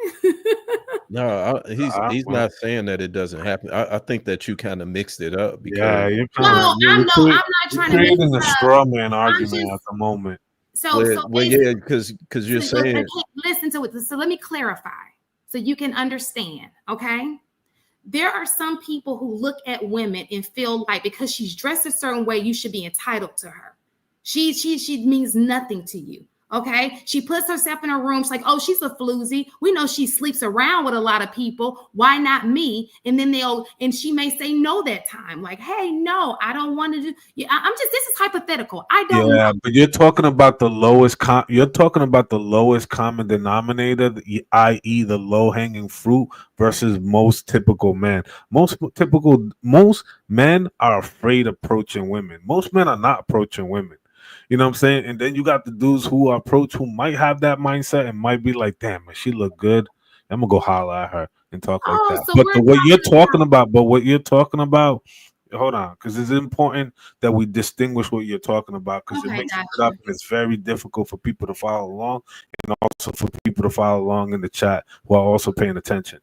What you just described is the lowest common denominator, that low hanging fruit of a man who has no impulse control at all, who has clearly been raised in the wild with savages. Then you have another sector of men who are afraid of just approaching women. They're not approaching women like that. And then you got dudes who are a little bit ballsy, a little bit more confident, and they will approach. And yeah, they do find you sexually attractive, and they're going to shoot their shot, and they're going to say what's good and stuff like that. That woman might not give him the time of day. You know what I'm saying? He's going to have to move around. She'll move around, etc. But the way you describe, like, yeah, I'm entitled to that. You're talking about an absolute savage. I just don't see dudes walking around that, not even on the average or medium average of dudes. You're talking about a specific smaller group. And when you say that, it creates a very dangerous dynamic. You need to listen. No. Listen to what I'm saying. So for clarity, I don't think most men are in Me Too movement. So we are talking about a small group of men. We're not talking about general men. Most men are not even in this situation, I would hope. Most men are stand-up kind of guys. Are we not talking about that small group, right? Are most men in Me Too movements? Well, so maybe I didn't know we were talking about all men. Maybe I thought we were talking about like the whole low-hanging fruit. Well, I was under the impression that the Me Too. I was under the impression that the Me Too movement was more so based off of women that have sex with men, but then say that it was forced or that they were drugged or this was I did it so that I can get this role in a movie or something like that. I was under the impression that that's what the Me Too movement was based and started off of.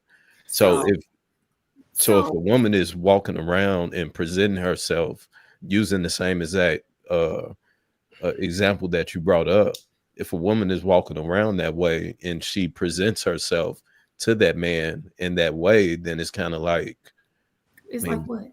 So this is the thing. So I think that so I was not talking about the general. I'm talking about, so if a person drugs you to have sex with you, that is slum. I don't care what position he's in, that's slum. Okay. So just because you're rich does not mean you are slum, not slum. Let's get that straight. So even in that position, if the girl says no, she says no. Why did you have to drug her? If she said, yeah, you don't have to drug her, she's going to give it to you regardless. So if she comes with her cleavage out, you have to wait for her to say, yes, it has to be consensual. You understand what I'm saying? Why would you even want her to be drugged to have sex with her? That's crazy to me. So again, just for Louise, this is not majority of men. This is a small group of men who just won't do right. This is not. No, you said it like I'm talking about the average guy, and no. I'm talking about that small group of can't do right, think they entitled to some stuff that they ain't entitled to. Group of dudes they got to drug women for them to sleep with them. Those are the dudes I'm talking about. So I have a different perspective on the Me Too movement. As far as the men are concerned, most of those men are men in power, right? Like large amount of power. The issue that I personally have with the Me Too movement, and this is not to discredit anyone who is an actual victim of SA or been in compromising positions with these men, is that unfortunately a lot of these victims who come and say that they've been victims, right, are people who put themselves in these situations knowingly that they could be in a compromising position. For instance, let's just talk about P. Diddy's situation.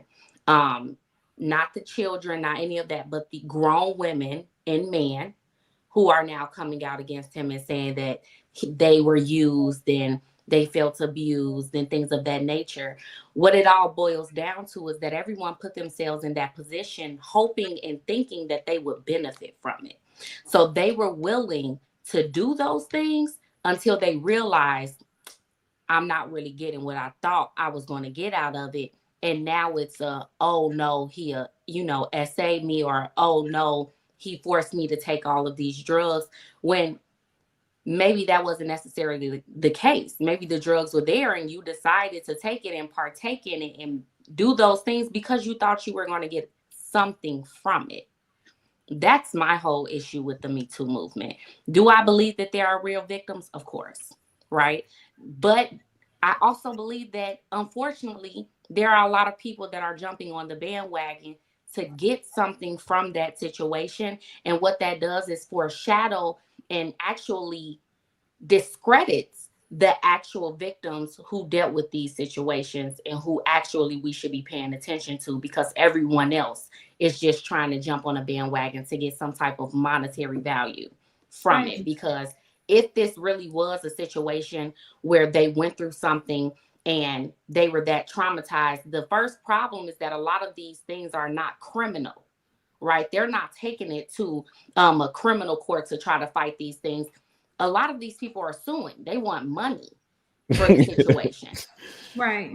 They want a monetary value from it.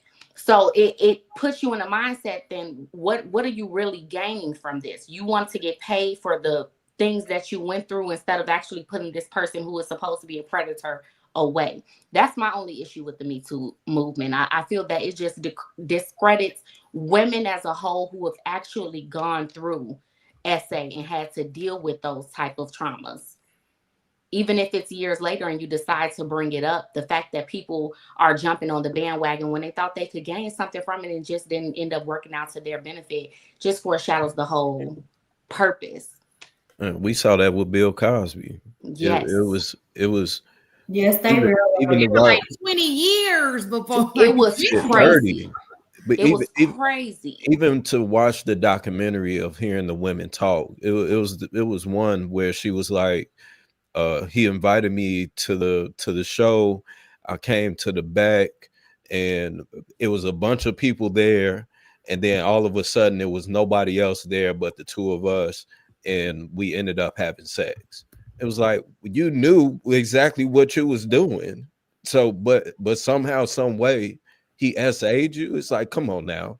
But due to the fact of the Me Too movement, due to the fact of the feminist movement, he got demonized for having consensual sex with this woman that wanted it during that time period. But now, since everybody came out and was saying that, oh, he SA'd me, yes, he SA'd me, it was like, well, shit, everybody was popping pills and having sex back then. They sure were. You knew exactly what you was doing.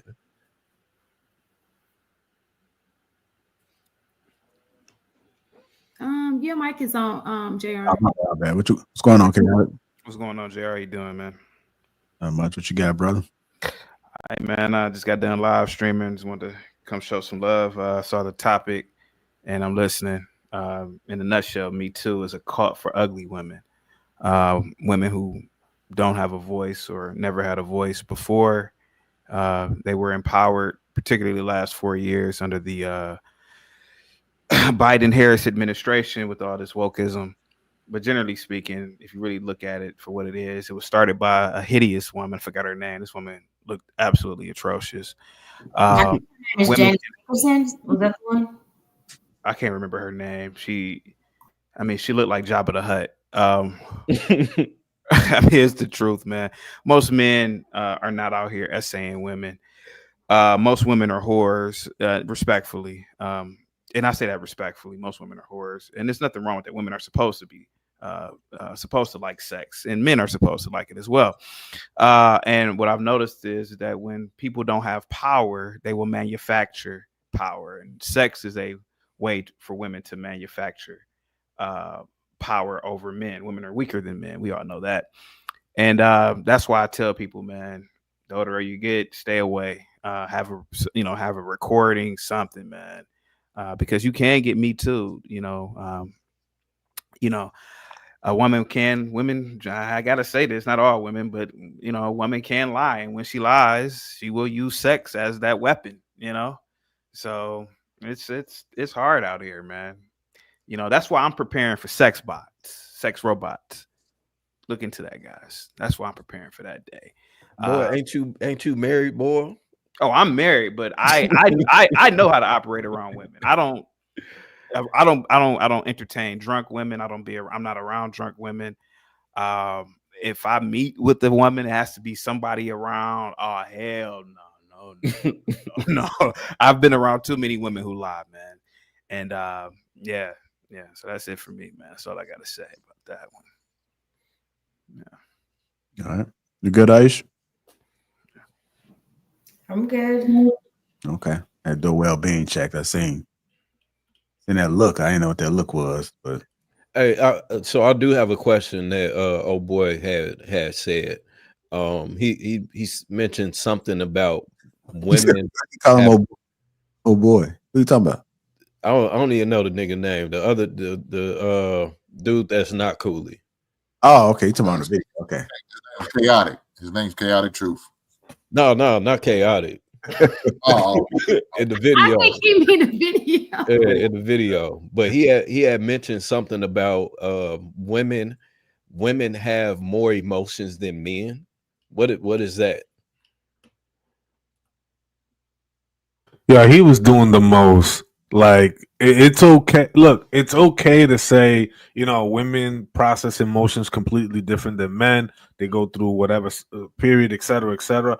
I'm willing to accept that. I embrace that. I fully understand it. But this like Super Saiyan level 50, and then it goes deeper than there. It's like, bro, you're doing way too much, man. Like, just we understand it affects them completely different. We will never understand that. They will never understand it from the reciprocal standpoint. Let's just learn how to have empathy and know how to navigate and handle people in those types of situations. But all this extra stuff, it's like, bro, were you a woman in your previous life? Do you menstrual? Like, he dudes that fucking do too much, man. What? Luis, I think, I understood as a woman what he was saying, and I believe he was saying that women, we process, first of all, it's not just one basic emotions. Our emotions are layered, right? Like, it's not, I'm just sad. It's, like sad, frustrated, this, that, and the third. And it's because of our makeup. For So, instance, just give so you an men don't example. experience that. I'm going to give you an example, Viz. Okay. Okay. When a woman is on her menstrual, right? Women go through 4 different phases every single month. Each phase is called something different. You go through PMS. When you go through PMS, you can be angry, frustrated, happy, sad, and it constantly switches for whatever reason. Now, the other guy called it like demons, but what he was trying to say is that women are always operating on a different emotional plane, I feel, than men operate, and it's because of your makeup. You are logical creatures. If we go back to just the general makeup of men and women, we are the nurturers. We're supposed to operate on a different level of emotional intelligence than a man is supposed to operate. You're not supposed to think like us or operate on that emotional plane because it would never work for you. But I think that's exactly where he was coming from. It wasn't that he was doing too much. He was just trying to get him to understand that there is a difference when it comes to emotions. I'm not discrediting that a man have emotions. Of course you have emotions, but it's not on the same intensity as women. And it's just because we are women. That's the part that I don't understand. Like how do women, or even him as a man, how can he say that men don't experience the same exact emotions that women experience? The only difference between man and woman is sexual organs. We both think the same. Our brains both function the same. There's no. We don't think the same. We do think the same. Our brains don't even function the same. Our brains don't function the same. They don't. That's only because we're trained. Our emotional capacity. That's only because we are trained over time as adolescents. We've conditioned and trained our minds and our bodies and all of that to think and react a certain type of way. But the truth is that just as y'all feel anger, frustration, and all of the shit that y'all feel, men feel that as well. We just express it differently. So to say that women experience emotions more or differently, that's a flat out lie. It's like how can you say that, especially as a man? You know, we all know and can agree that men unalive themselves at a much higher rate. There's a reasoning for that. So if do you think it's the lack of you being able to process your emotions? I mean, I think it's more from. I think it really stems more from not being able to kind of vent or being able to kind of channel whatever frustration you have into or process it, right? A lot of people develop outlets for how they handle stress, for how they handle trauma, for how they handle, aggression or even confrontation for that matter. This is why it's so important to have a circle of men group, and it's also important to have people to kind of, talk to, especially when you're going through something.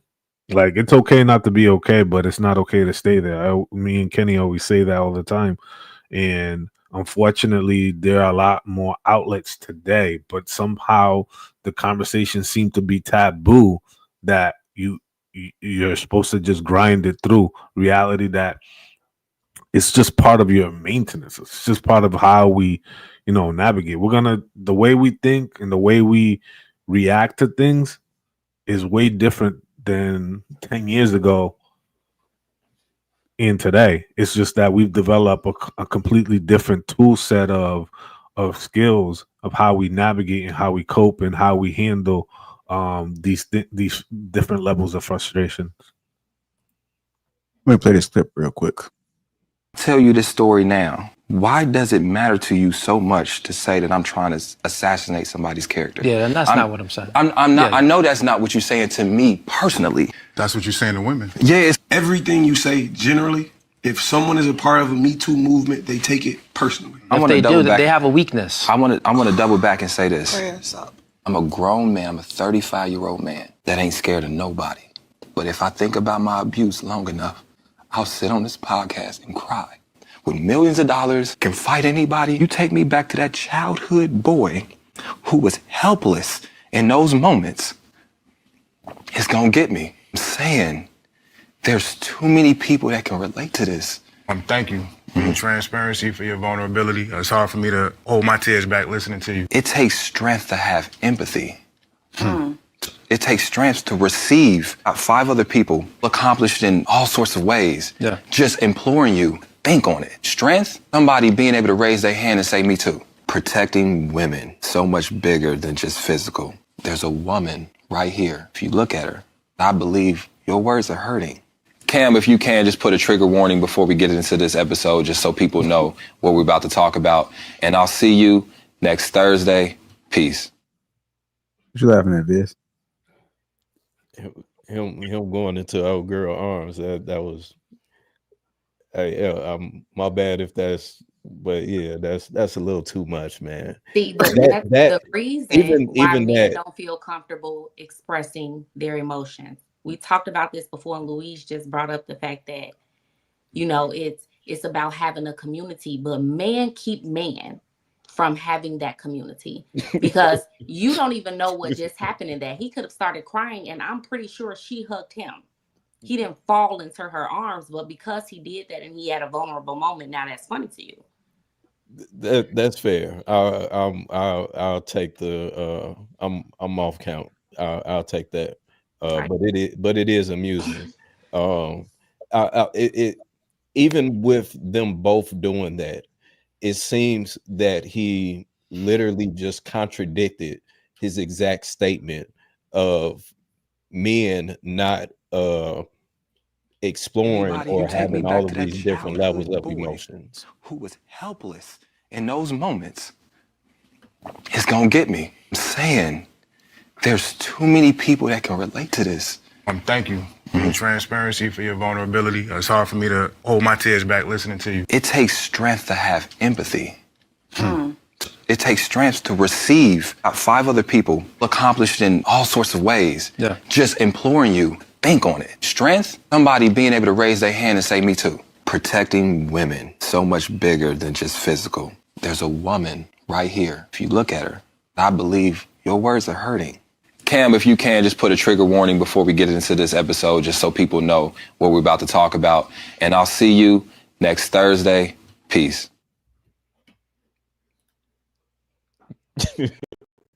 I think also, okay, ladies, if I could interject for 1 second before the brother Chaotic Truth goes. You bogus for running it back, bro.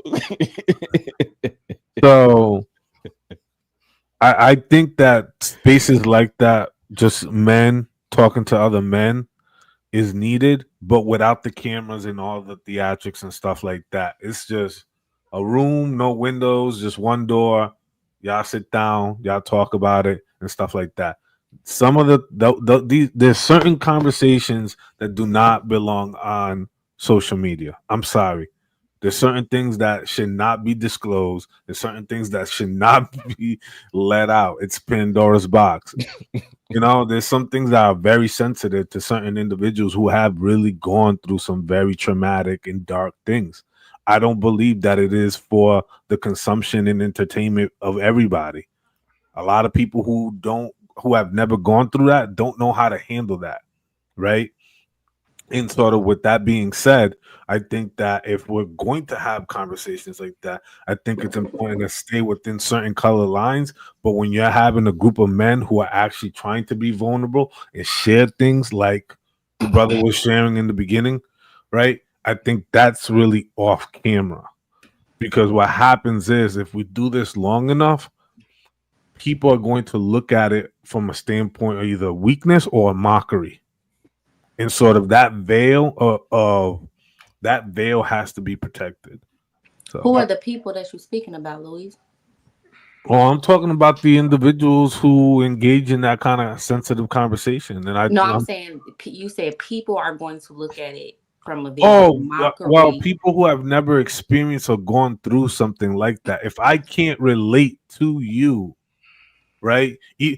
Because even if I personally have never gone through that, that's not my experience, and that's not my lived experience, but I'm human enough to empathize with your experience to say, hey, I understand what you're going through or what you're going through. I can't talk about it from a personal lens. However, I can imagine the pain, the suffering, and the traumatic, experience that you have gone through, right? So having that human element to it allows you to kind of connect people even though you haven't gone through it. And I just don't think that today in this kind of climate that we're there yet. We find we there's videos of people jumping off a roof onto the car, and we find this hilarious and stuff, not knowing that dude probably fractured 2 T's in his back. And sort of like we're just like, I don't know. Well, I think it's different because thank you. That was the word. In that case, I think it's different because they're doing it for entertainment. I in that situation, I would not have laughed if it was all men there. If it was all men, it was a woman there, you laughed, right? Because of what we just saw, the clips that we just saw. To me, so the way that I analyzed it, the fact that he was, in my opinion, just like I think either Chaotic or Luis had mentioned, how they were reacting, how they were doing, how dude was doing the most, and saying that that women experience more emotions than men. So to me, it almost sounds like I'm hyping this up in order to protect this woman, in which, okay, that's cool. But for you to go to that extent, in my opinion, it's like it's unnecessary. But again, I think that if it was a panel of all men, then I could for sure respect that. How was it? So like I do want to say this. I'm gonna go to Ty and then to get Chaotic in there. But so this conversation took place on tonight's conversation app, and he was the guy in the green, which is Brick City Buddha. He was the one that took these clips and actually put it together. So I think he intentionally wanted to show the emotion that he was trying to put out there. But this is what he had in the caption. Many of the men on the tonight's conversation clips I've been posting have been disheartened, to say very least. They would rather focus on false accusations than advocate women in the face of a man saying he believes majority of women lie about essay. These same men claim to be logical, but logical is based on facts. Facts only 4 to 8% of SA cases are proven false. Fact is 1 in 4 women globally report experiencing SA. Fact is 1 in 3 are young girls. Fact usually at the hands of someone they or their family know. Fact is, this doesn't include the many women who never report or say a word. Yes, false accusations are terrible and destroy men's lives when it happens, but based on the facts, the false accusations are not happening at the epidemic level of women being violated. So this is just some of the things that he was saying up under the post, so you can kind of get where he was going with it. But go ahead, Ty, then Chaotic.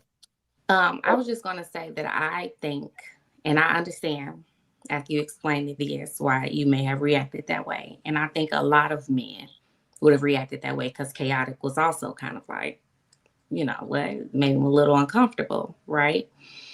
But that proves the point of men not having the emotional bandwidth of women. Because you sit here and you talk about how many men kill themselves a year based off of the stresses that they're going through and how they need outlets for such things. And these men were vulnerable enough to use their platform as a way to open a door for an outlet for men to express their emotions as they come naturally. And they were automatically persecuted and judged by other men for it, which goes back to our conversation we had before, Luis, when we talked about this on the previous podcast. And I stated that men keep men from being emotionally vulnerable. You stop yourselves. You keep yourselves from being able to express yourselves the way you need to because you're afraid of being judged by other men, by being seen as weak, by other men, because that wasn't funny to me. I understood his pain automatically. When the host was talking, I understood his pain automatically. I could see that maybe he went through something. We don't know what these men went through. Everybody goes through something. These are two grown Black men sitting on a couch. We all know that Black men go through a lot of things that you don't talk about. So for them to be vulnerable enough to share that and then to automatically be judged by it just proves the point that you guys are holding yourselves back because you're afraid of what other people think of you or what other Black men are going to think. And this, unfortunately, you just proved my point by your instantaneous reaction, you and Chaotic. Hey, Hold on. Let's get chaotic. I'm keeping it a buck with you. I get it. I understand. I thought I was watching a stand-up comedy routine with that nigga crying like a Ty. Let me tell you something, sweetheart. I love ChatGPT. I've been using it lately. Here goes the sorry guys, I'm a little slow right now. I've been live streaming all day. Ty, let me tell you something real quick. Where is it at? Oh, here it is. No, here it is. I got it right here. This is from the Global Slavery Index. Currently, right now, across the globe, 40 million people are living in slavery. Here goes another stat for you guys. 700 million people across the planet outside of America are living in extreme poverty. You guys should look at India. I've seen videos of Indians defecating on the street and just walking on by. Open air defecation by food. There are people who are living in places where they don't even have a pot to piss in. And I got two niggas on the stage in the wealthiest country on the planet crying in some broad's arm. That's shameful, to be honest with you. These niggas ain't went through nothing. I'm not saying people don't have any traumatic events in America, but generally speaking, it's shameful when rich Americans are walking around trauma bonding, first world trauma bonding, and you have people across the planet that are being forced to work in cobalt mines in Congo. The Uyghurs in China are being treated really bad. You have Kim Jong-un in North Korea. There's satellite images of this crazy man. He has death camps for people who speak out against the North Korean government. And I got to watch two wealthy Black men who are in a far better condition than most men on the planet up there crying about some perceived trauma they supposedly went through in a first world nation. That's shameful. Hell yeah, me and Viz were laughing. Hell yeah, I'm laughing. Get over it, man. This is America. You know how you get over things as a man, Ty? Exercise, eating good, running, building. I have a hobby or something. Not sitting there on some stage. And I think them niggas lying. I think it's all for entertainment. I gotta be, I'm gonna say it again. That's shameful, Ty. I think about these beautiful white young boys, 19, 20 years old, storming the beaches of Normandy. And I think about their descendants, these white, soft soy boy liberals now. And I think about the Black men. I know old niggas, 80 years old, 90. They know. Tell me I'm lying. Anybody on the panel that's a man, tell me you don't know an old Black man that know 10 different things. He know how to do plumbing, electrical work. Tell me, I bet every man on the panel knows this. The old Black man kept himself busy. And you could even argue that those Black men lived under harsher times, supposedly. No, Ty. No, sweetheart. No, sweetheart. That man, no, hell no. We got to laugh at him. And you got to do it. Ain't no trauma bonding for no goddamn man. All this therapy, that's nonsense. No. The only therapy a man really needs is 7 grams of psilocybin mushrooms. Other than that, nah, man, that's weak. No. Hey, wait, hold on. I gotta separate myself on that one. I gotta separate myself on that one. I was with you for a second, but come on. No, but I get what you're saying, but I think that that's a completely different scenario. Those people that's in India, they've already been conditioned to live under those terms and circumstances. With us being in America, and not to take away from whatever dude has experienced, but for me, I listen to what people say, the subcontext of what they say, and for him to say, "Oh man." Just hearing that, I'm holding back tears. To me, that sounds like a facade. You know what I'm saying? Because if I'm being genuine and real in that moment, that's not something that a motherfucker gonna say, in my opinion. So I think that was more so just for entertainment. They understand the business. These men are successful for an extremely wise reason, because they understand how to use and manipulate the internet in order to get views, to get clicks, to get comments, so on and so forth. So for me, when I watch it, that's what I'm keeping in mind, that this is their intention behind doing it. So when he's having this moment right now that he was doing on camera, I feel that was genuine. But him, when he did that, that's fake. You know what I'm saying? That's him just putting on a show because he knows that this is going to get clout, which is why he used the caption that he used with the video. I know that this is going to get people to conversate. This is going to get some views, all the clicks, all that shit. So when I see him do that, and for him to fall into her arms, this is all a show. So when you do that, that is detrimental, in my opinion, to Black men as a whole, because we're already going through a phase in America where Black men are being effeminated.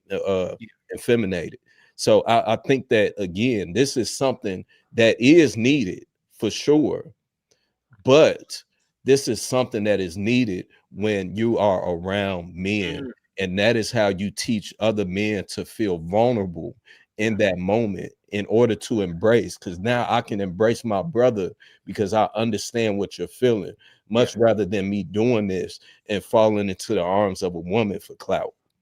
Before I leave, guys, real quick.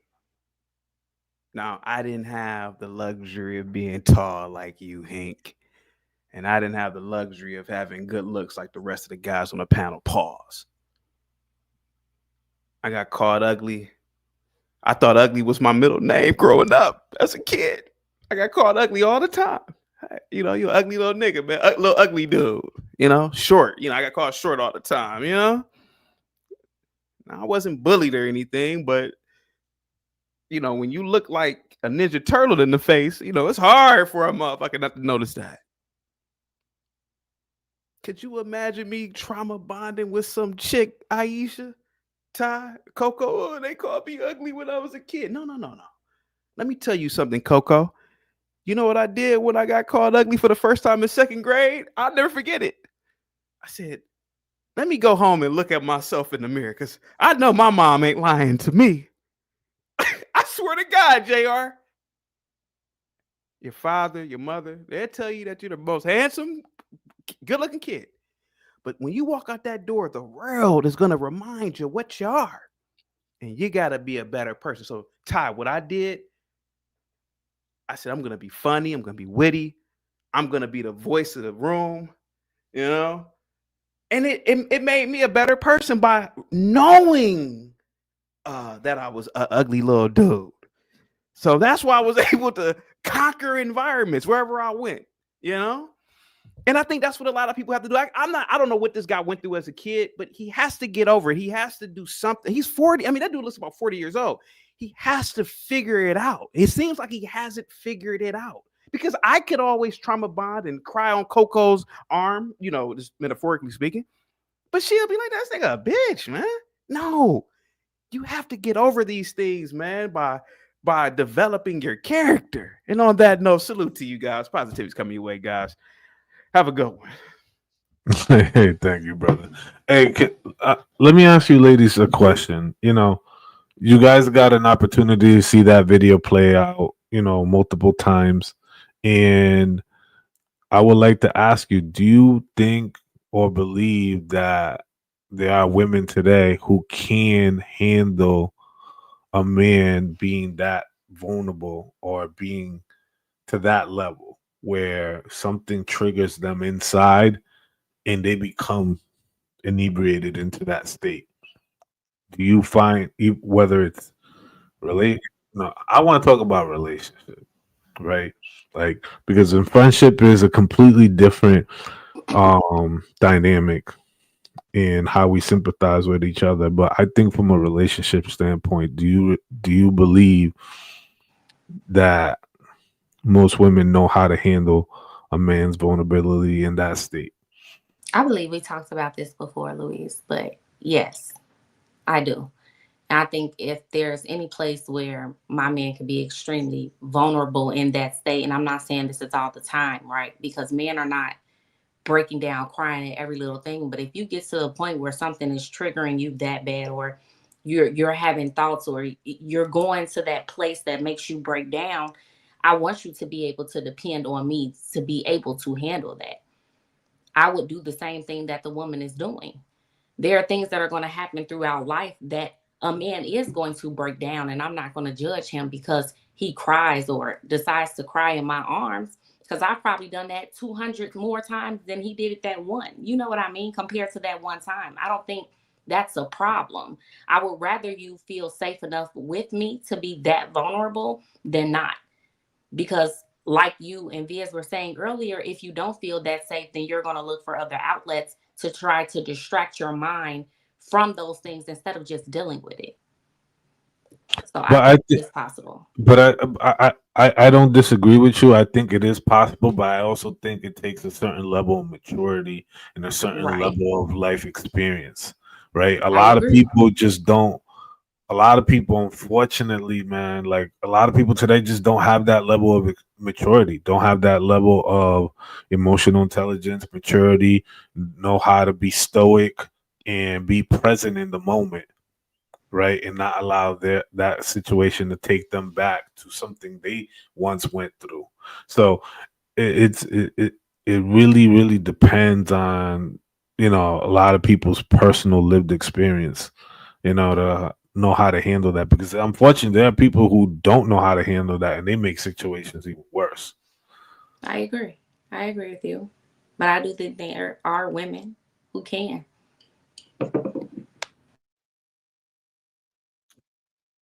All right. Go, you been quiet over there. You good? Doing a well-being check on you. You hear me? Yes, Miss Coco Stiletto. Yeah, Coco. Well, I wanted to say something when we was talking about the Me Too thing, because it just made me think about experience that I had. So, like, this was 20 years ago. This was when I was 22 years old, 23, and I was fresh out of college, and like my real first job. And long story short, I started working at this place in Schaumburg, Illinois, and I was a temporary restaurant manager. I was like going in different territories, like hiring people and then filling them in. So I'm in this area and I'm working. I'm the only black chick, and it was one other black manager, and then everybody else, was, white or whatever. So long story short, with me, and then think about this. This is a girl from Gary. So, it's different. And my family protected my sister and I. We never could spend night at nobody's house. We just couldn't. And anytime we went somewhere, my grandfather went in the house, talked to whoever, or my mom went in the house.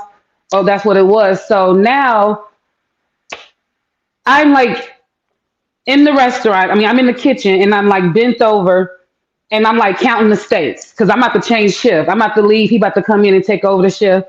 So I'm counting the steaks on the line so I can make sure nobody stole steaks when they left the shift. And I'm bent over, and then this guy, the black manager, he like walks up to me and he like puts his like hard thing on my ass. So I felt it right away and I jumped up and I just turned around and was like, "Bam!" Like I just like, punched him in his chest. And was like, "Do that shit again, I'm gonna whoop your ass." So I just like went off on him and he was like, "Oh," and he just left me alone. In my mind, I handled it. So I'm in the office, but I'm mad because I done hurt my nail. So I'm in the office doing something, And my bar lead, she comes in the office and she's like talking to me, whatever. And she's like, what's wrong? I'm like, my finger hurts. She's like, what? I said, 'cause I just punched Dennis in the damn chest. And she was like, why? I was like, because he nasty ass gonna put his damn dick on my ass, whatever, when I was bent over. And she was like, he's disgusting. And I was like, I bet you won't do that shit again. So I'm good. A couple weeks go by, I done went on vacation. I come back from vacation. It was a whole investigation. And it was because of my situation. In my mind, I handled it. And it could be because I was young, immature, don't really realize what happened. But in my mind, I hit the dude in the chest and I threatened him. And I don't think he's going to do it again. But I come back from vacation. It was a whole investigation. Come to find out, this guy was fired from another restaurant company for sexual harassment. It just went so big. And all I know is I'm coming to work and they like asking me questions and they like, well, why didn't you say anything weeks ago? And I was just like, because I thought I handled it. So some of them was thinking like, oh, she just all of a sudden saying something. No, like I'm saying something because y'all asking me. Like, but the girl that I was talking to, she the one that went and told. She ain't like that. She was like, nah. And so she came to me and told me like, look, I had to say something. It bothered me. And I called corporate and told them like, he shouldn't be doing that or whatever. She's like, I know you punched him and everything, but he shouldn't be doing that. And I was like, okay. And he lost his job and stuff. But then people was looking at me like, damn, Chanel, she be flirting with him or whatever. Like, she got him to lose his job. In my mind, like, it just snowballed. So, like, sometimes, like, I do believe some of those Me Too people, like, I do think that they got pulled in because somebody else got offended and knew about it and said something, and now you got pulled in. But again, I was young. I should have probably went the way that she went. But in my mind, I punched him in the chest, and he wasn't going to do it no more. So I just wanted to share that story because it just made me think about how it snowballed, and people was looking at me like, oh, now she want to say something, like she might be lying or whatever, or she probably went out with him. Like they was making up all kind of stuff.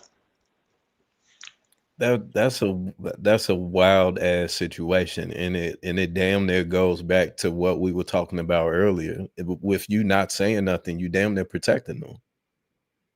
And you said that people were saying that y'all was flirting. Like, was you flirting with them?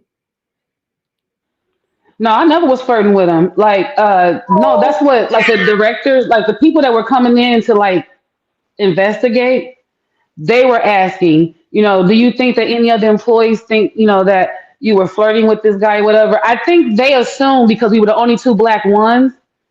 We was black, so it was kind of like we talked to each other like we black, like we we knew how to talk to the white people the way they talk. But he was from Chicago, I'm from Gary, so it was like, and I worked with him for months, so I don't know why people would think that, but obviously, and when the investigation happened, he had a history of getting fired from 2 other jobs for sexual harassment.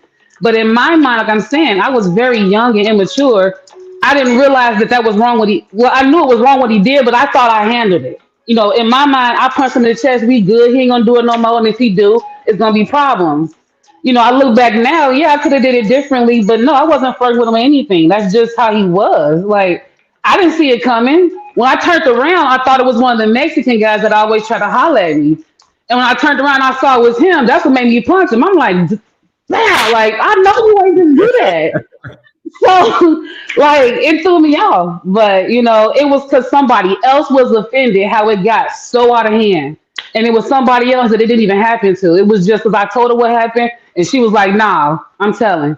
And I didn't know she was telling. I knew nothing. No one said nothing to me. This was like 3 weeks later after I came back from vacation, and I got pulled into a situation. And of course, people that was cool with him was like, oh, two of the waitresses didn't like me, so they just, she's a flirt. I was young too, like one of the youngest managers there. The bartender was older than me. The waitresses was older than me. He was in his 40s. I'm 22. Like, I'm young, so it was a lot for me. But again, like I said, the Me Too situation, it does grow like that, but it kind of grows sometimes with just other people like getting pulled in. Like I said, I handled it. It wasn't gonna happen again. But no, he lost his job and everything for it. Coco, you did, and I wasn't protecting him. You didn't handle it though. I'm telling you, at that age, at my mind at that time, yeah, like, I come from the hood. Like, when dudes used to sneak up on me and kiss me, like, I would punch him. Like, so I treated him like I treated anybody, like, And they didn't do it no more. When I punched them, I told them I'm gonna get my brother, they would leave me alone, So I handled him the only way I knew how. I didn't see it as sexual harassment until it like got blown out of proportion because the girl told and she was offended because she knew about it.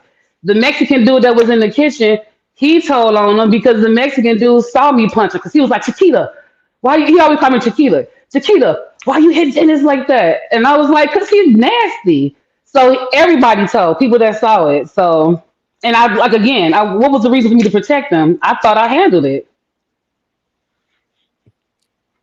Yeah, I can't stand it. yeah, no, not saying nothing is protecting them essentially, though. What you say they call? You say they called you tequila? Chiquita.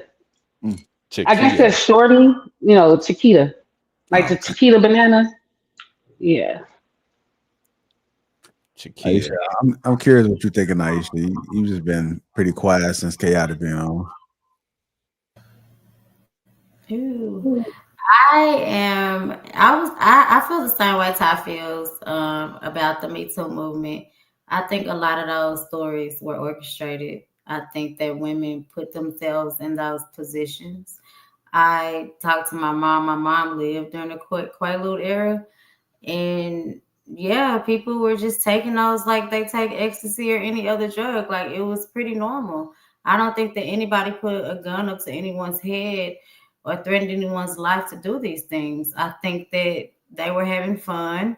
They thought that they were going to get something out of it. And when they didn't get what they wanted, then now they're jumping on this bandwagon to say, I had these experiences that are completely fabricated, only to get financial gain. And I think that the Me Too movement it didn't go over well for any of our Black men. So I don't agree with the Me Too movement at all.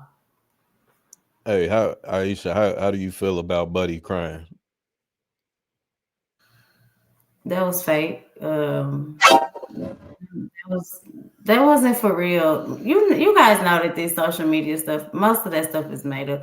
Hank is not gonna file into my lap and start crying.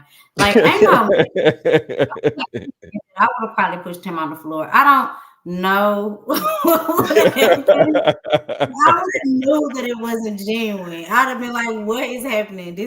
I would have pushed you on the floor." Like, so no, that's fake. That's not genuine. And I feel like the men that are around us and in our circle genuinely know that they can come to us, my brother, my cousins, whoever. Like, I'm here. I support Black men. I support their emotions.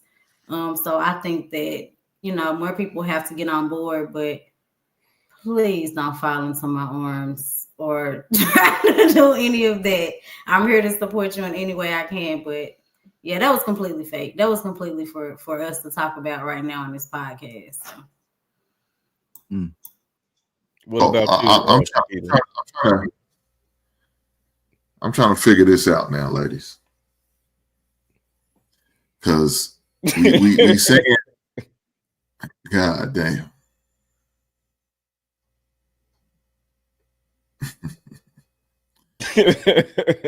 we saying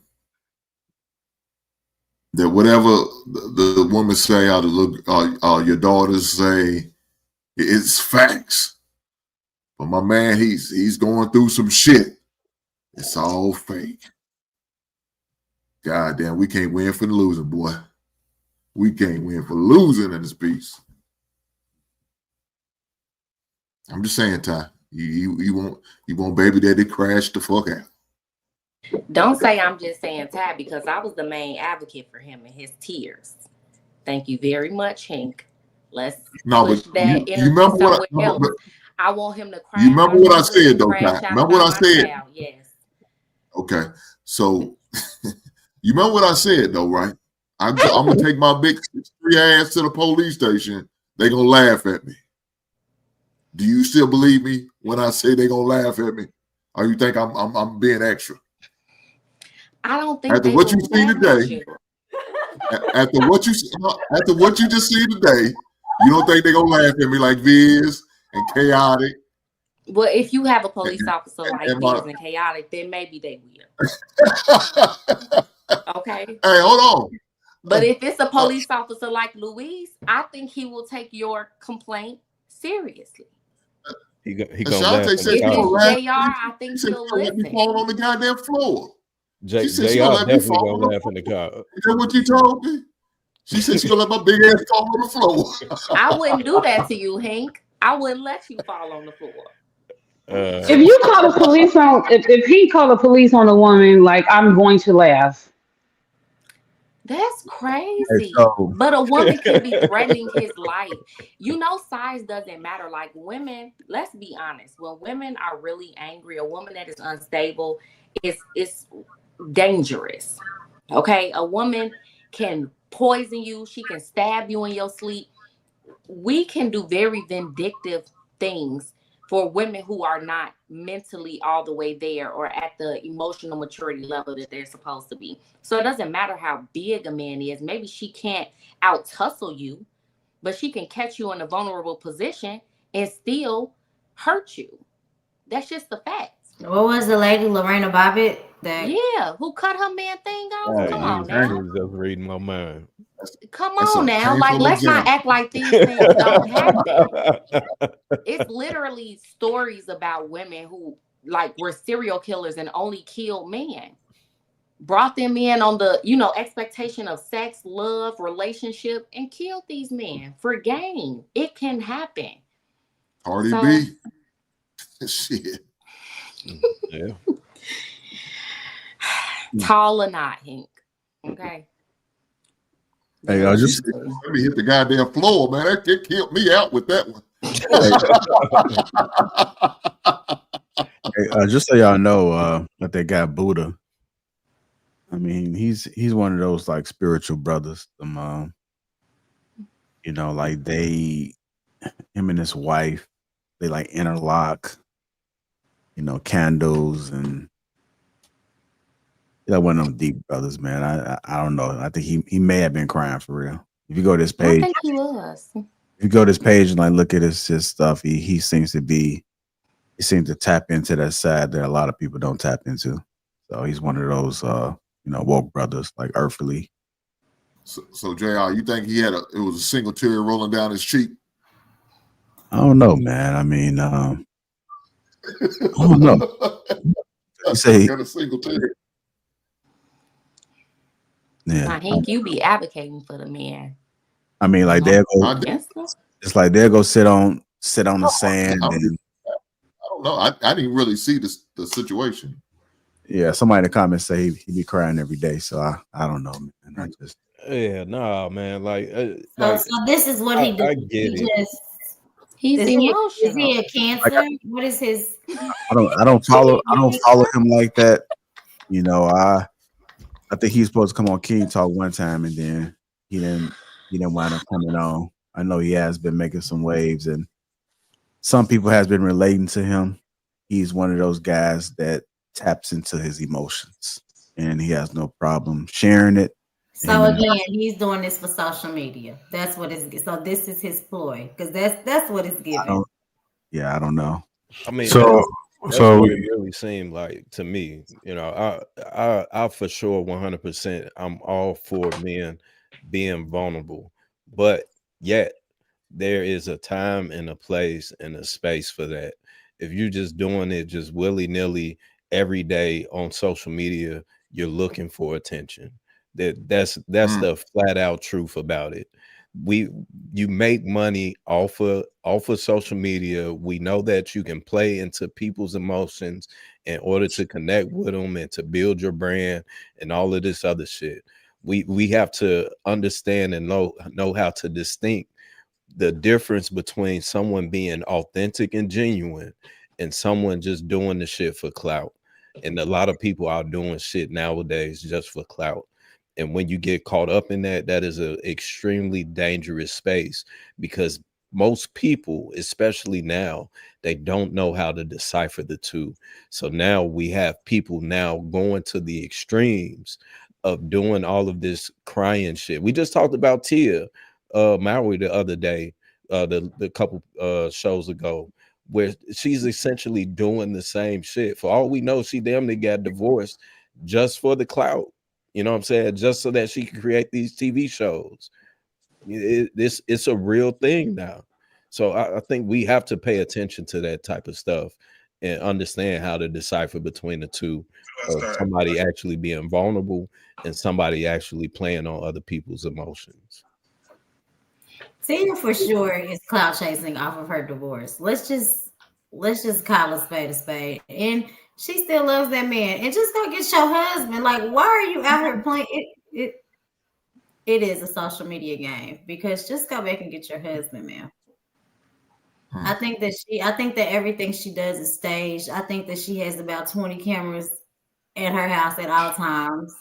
And that's probably why they start having problems, because he wanted a for real marriage and she wanted a social media marriage. So yeah, after hearing what Ty said about somebody potentially touching her daughter, and then following up to say that, oh, if this nigga is crying in my arms, I'm gonna be okay. I don't believe that. You might be okay with it a couple times, 1 or 2 times type of deal. But if this nigga doing it every day, you I not. didn't say every day, BS. But he does. Every day. They just said do that he does it every day. That's different. Every day is a lot. That's a lot. He's very hyper emotional. He smiled like, yeah, we finally on the. I'm like, that's hyper emotional. Most men I know in my life, in that moment, they're not doing that. Chill. I'm not gonna go at this brother, right? And I had no idea where the conversation was gonna go. Our initial conversation was about some whole other shit. And when that Me Too statement came about 10 minutes into the episode, because now there's no longer an option for me to just chill. Because now you're saying something that, as a masculine protector of both sides, I got to stand up for my ladies, bro. I got to stand up for my sisters. I got to stand up for my mother, God rest her soul, who also experienced sexual abuse. I got to stand up for, my nieces, the women I counsel, right? The shoulders that I've stood on of feminine energy. I got to stand up for that, bro. You're not going to do that in front of me. I'm not going to be on this podcast and you just going to fly off the handle. I'm going to let you just get this shit. So the exchange that I did post, the exchange that y'all did see, my Newark was coming out. Brick City Buddha, the Brick City was starting to surface. I'm a completely different person than I used to be. Me 10 years ago would have did more than just talk. I say it like that. And I felt that coming up. And even in that, I was still able to stay poised enough to respect the platform, to respect his autonomy to say what he needed to say. But I was getting to the point where it's like, nah, I'm gonna need to fuck this nigga up right now, right? Not for me, for what he represents, for the jabs he's been taking at my sisters, the women on his platform the whole weekend. And now you want to go to the degree of saying the majority of women lie about sexual abuse in the Me Too movement. At this point, it's too dangerous. And if y'all niggas not going to do it, I'm going to have to do it. I knew the women was exhausted at this point. So I knew I had to do that in that moment. And if you see the episode, shout out to all of y'all that's download the app off the strength of me, off the strength of what I posted. But if you see the full episode, I still don't even talk much. That was one particular exchange where I felt like what I gave in that moment started to create chinks in his armor. And he started to stutter. And he wasn't as eloquent. And he was fishing for points at this point. And then with the vulnerability that Ace and Dimitri ended up bringing, it further disintegrated his impetus and just trying to drive home his points and debate niggas. Now it's no longer debate energy. Doc's already kind of put you in your place to a certain degree, but now it's beyond what Doc's did. Now Ace is saying something that is infusing so much vulnerability and transparency into this moment that the debate shit is null and void. You can try to do it. He's still attempting to do it, but now it just don't even make sense. Now you know you look stupid. And then, of course, Donnie being the person she is. Shout out to Donnie, man. Like, I got a lot of respect and love for Donnie. She has the perfect balance of masculine and feminine energy, which is where I want to go with this conversation. Where she's able to observe, stay in her bag, stay in her frequency, stay poised, and just watch you. And when it's her time, she's going to eviscerate you with love, and not even trying to just make you look bad, but when you're saying these things and when you're championing some of this rhetoric, that is part of the reason women are getting sexually abused and have to sit in silence because people ain't gonna believe them. Because people want to say, oh, you overreacted or it wasn't that deep. This is the energy, this is the rhetoric that he was doubling down on representing. So without even getting super into that, that was just my context laid for that. To have to watch that episode back, to post about that episode, to see y'all responses, and understand that a huge part of my role is to stand in the face of that shit. With the toxic masculinity that calls me simps every day, that says I'm not a man every day, because I represent creating a new earth. I represent creating a new level and a new calibration of masculine energy. And in that, the old guard, if you will, is dying. And to a certain degree, I'm helping to put his ass down with love. I still got a lot of love for the old guard. I still got a lot of love for the old-fashioned version of masculinity. I still got a lot of empathy for it, because none of us came into these life cycles with this shit just programmed into our mind. Like, yeah, women ain't. It's a long. Yeah, dude, just that lets us know for sure it was all for clout. Because why are you going on this whole tangent talking about whatever, trying to justify why you did what you did? If you did it and you a man, shit, that's what it is. You see what it is. I ain't got shit else to talk about for it. But if I gotta go into this whole, I'm trying to redefine masculine energy and all this other, like, come on, bro, say that shit, man. That's some ass shit, bro. Yeah, he seemed like he's one of them crash dummies just waiting to relapse. You know what I'm saying? He just waiting to go off. I hate be perfect for you, man. You tell him what, and he going off for you. Whatever you need. Hey, don't do that. Don't do that. You get to these last two checks, man. The university, 1, 2, or 6+ eyes for an eye is the law of Ethan. They got an 11, $10 says, is that chaotic? What up, bro? How you been, shorty? And the university dollar says, Coco. Out of hearts. You got his address? They talking about old boy that put his joint on you. Oh, okay. It was so long ago. Hey, so Ty, did you what did you think of that clip? What was your thoughts? I mean, I understand what you're saying with him. You know, if it was true, why would he feel the need to explain himself? But I think in the world that we live in today, because he decides to post a lot of things on social media, he felt the need to address his audience. And he probably got a lot of pushback stating and questioning his masculinity because of how he responded to it. And that's why he wanted to make such a big response. That's the world we live in now. Do a lot of people do a lot of things for clout? Yes. Because that is the world that we live in now. Do I necessarily think that that is what he is doing? I don't know. I can't say 100% no, and I can't say that I'm leaning towards yes. I feel that he uses his platform as a way to not only get his message across and to reach the people that he wants to reach, but to also impact and influence people based off of the way that he thinks. Like he said, it's just a new way of thinking. You know, he believes in that feminine and masculine balanced energy and all of that. I think he's just using it as a way to push that narrative more. And a lot of people do that now. A lot of people feel the need to explain themselves via social media. Hey, check that back check. Let's drop this link so y'all can catch a vibe.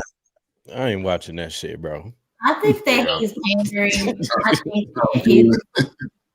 I think he's pandering. I think that it's very obvious. I think that there were two conversations being had and he kind of mixed them together, because we're talking about the Me Too movement, and then he started talking about his sisters, his aunties, his cousins, And I'm like, the Me Too movement was pretty much based around Hollywood. That didn't really affect our regular lives. And so it's kind of funny to me how they take that and they put it in general lives with everyone else, right? It's okay for you to have this emotional stability or feelings with your aunties, your cousin, your girlfriend, whoever, you know. But specifically when it comes to the Me Too movement and what that gentleman said is, I believe that the majority of these people are lying. Point blank, period. He didn't say, I believe that most SA victims are lying. He said, I believe that the people that are a part of this Me Too movement, Hollywood business, most of these women are lying and making this up. And the majority of us feel the same way. That has nothing to do with saying the majority of regular sexual assault, victims are telling lies. I think that that's two different things. He somehow tried to combine them together and start pandering to women emotionally so he can get up, his money on Instagram.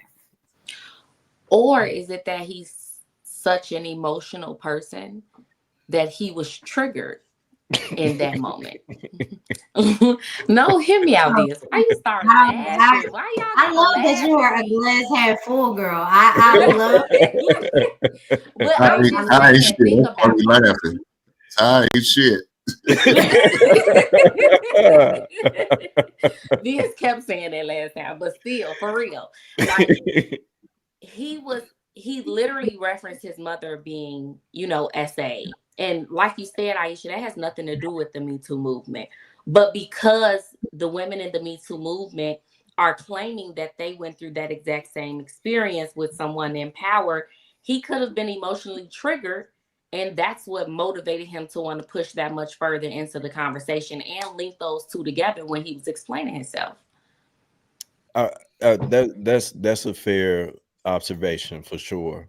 But from what we saw, he didn't get emotional until a boy, whoever the host is, started tearing up. That's when it was like, oh shit, we crying. All right, bet. But Vince, those like, two different types of emotions. He did get emotional. When he was talking to the guy about the Me Too movement, he got extremely aggressive in his tone and his language. He even leaned forward towards him. He was ready to come out of his chair because at that point he was angry. And then once the guy started talking about his own traumas and got vulnerable, that triggered a different emotion. That made him feel empathy, sad. He started thinking about his own traumas. Those were two different emotions, but they were both emotional states. That's fair. I can't argue that. That's fair. All right. Different levels, Viz. Different layers of emotions. You see how you looked at that and you only saw one thing, but I saw the clear picture. That's all I'm saying. Well, no, I saw more. I saw more of it. It's just Oh, really? I just saw through the bullshit because it was a play. It was theater. You know what I'm saying? It was. You know it was theater, Hank. Come on, man. Come on. You're on the dark side. Y'all supposed to be there for y'all. Again, I'm all the way with that. Really? In my elder years, I have absolutely been exploring vulnerability without a doubt. I believe that all people are emotional beings. We are instinctively emotional beings. The way that we handle those emotions, of course, varies from person to person, from experience to experience, to what they've been exposed to, who they are, who they feel comfortable with, all of that. But at the same time, with me being aware of Hollywood, with me being aware of the power of social media, with me being aware of how easy it is to manipulate people, that was the main thing that stuck out, because it was like, this does not feel genuine. Because what Cooley was saying, that what he was saying wasn't wrong. You know what I'm saying? And I understand that if his mother experienced that, I understand that could trigger something in him. But if we are grown adults and we're having a conversation, ain't, you know what I'm saying, doing all of that, it's like, come on, man. Like, what are we doing? You want to fight me now because I'm expressing how I feel? It wasn't like he was getting confrontational with him.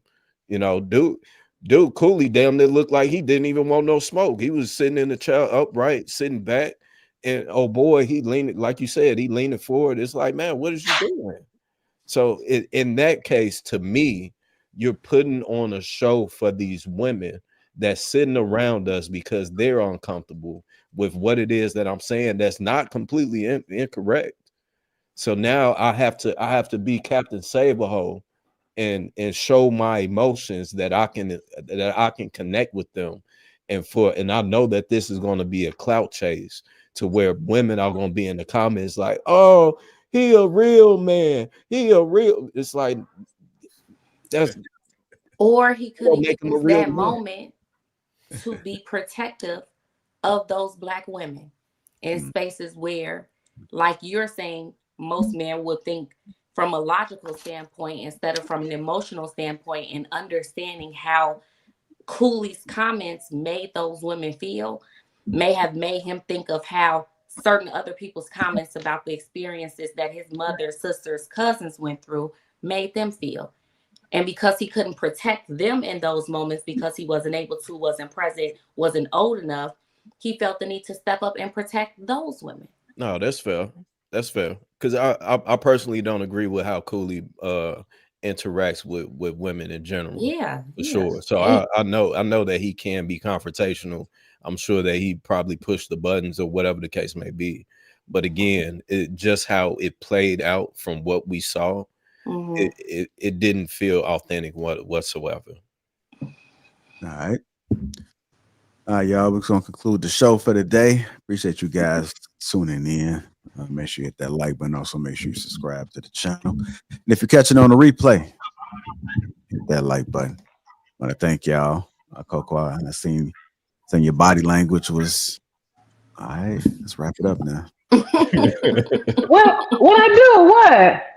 Coco started eating and everything. Like, all right, y'all. I know. I was eating my chicken wings from Popeyes. I was like, I'm gonna have to eat something, but I be trying so hard not to be out, like not to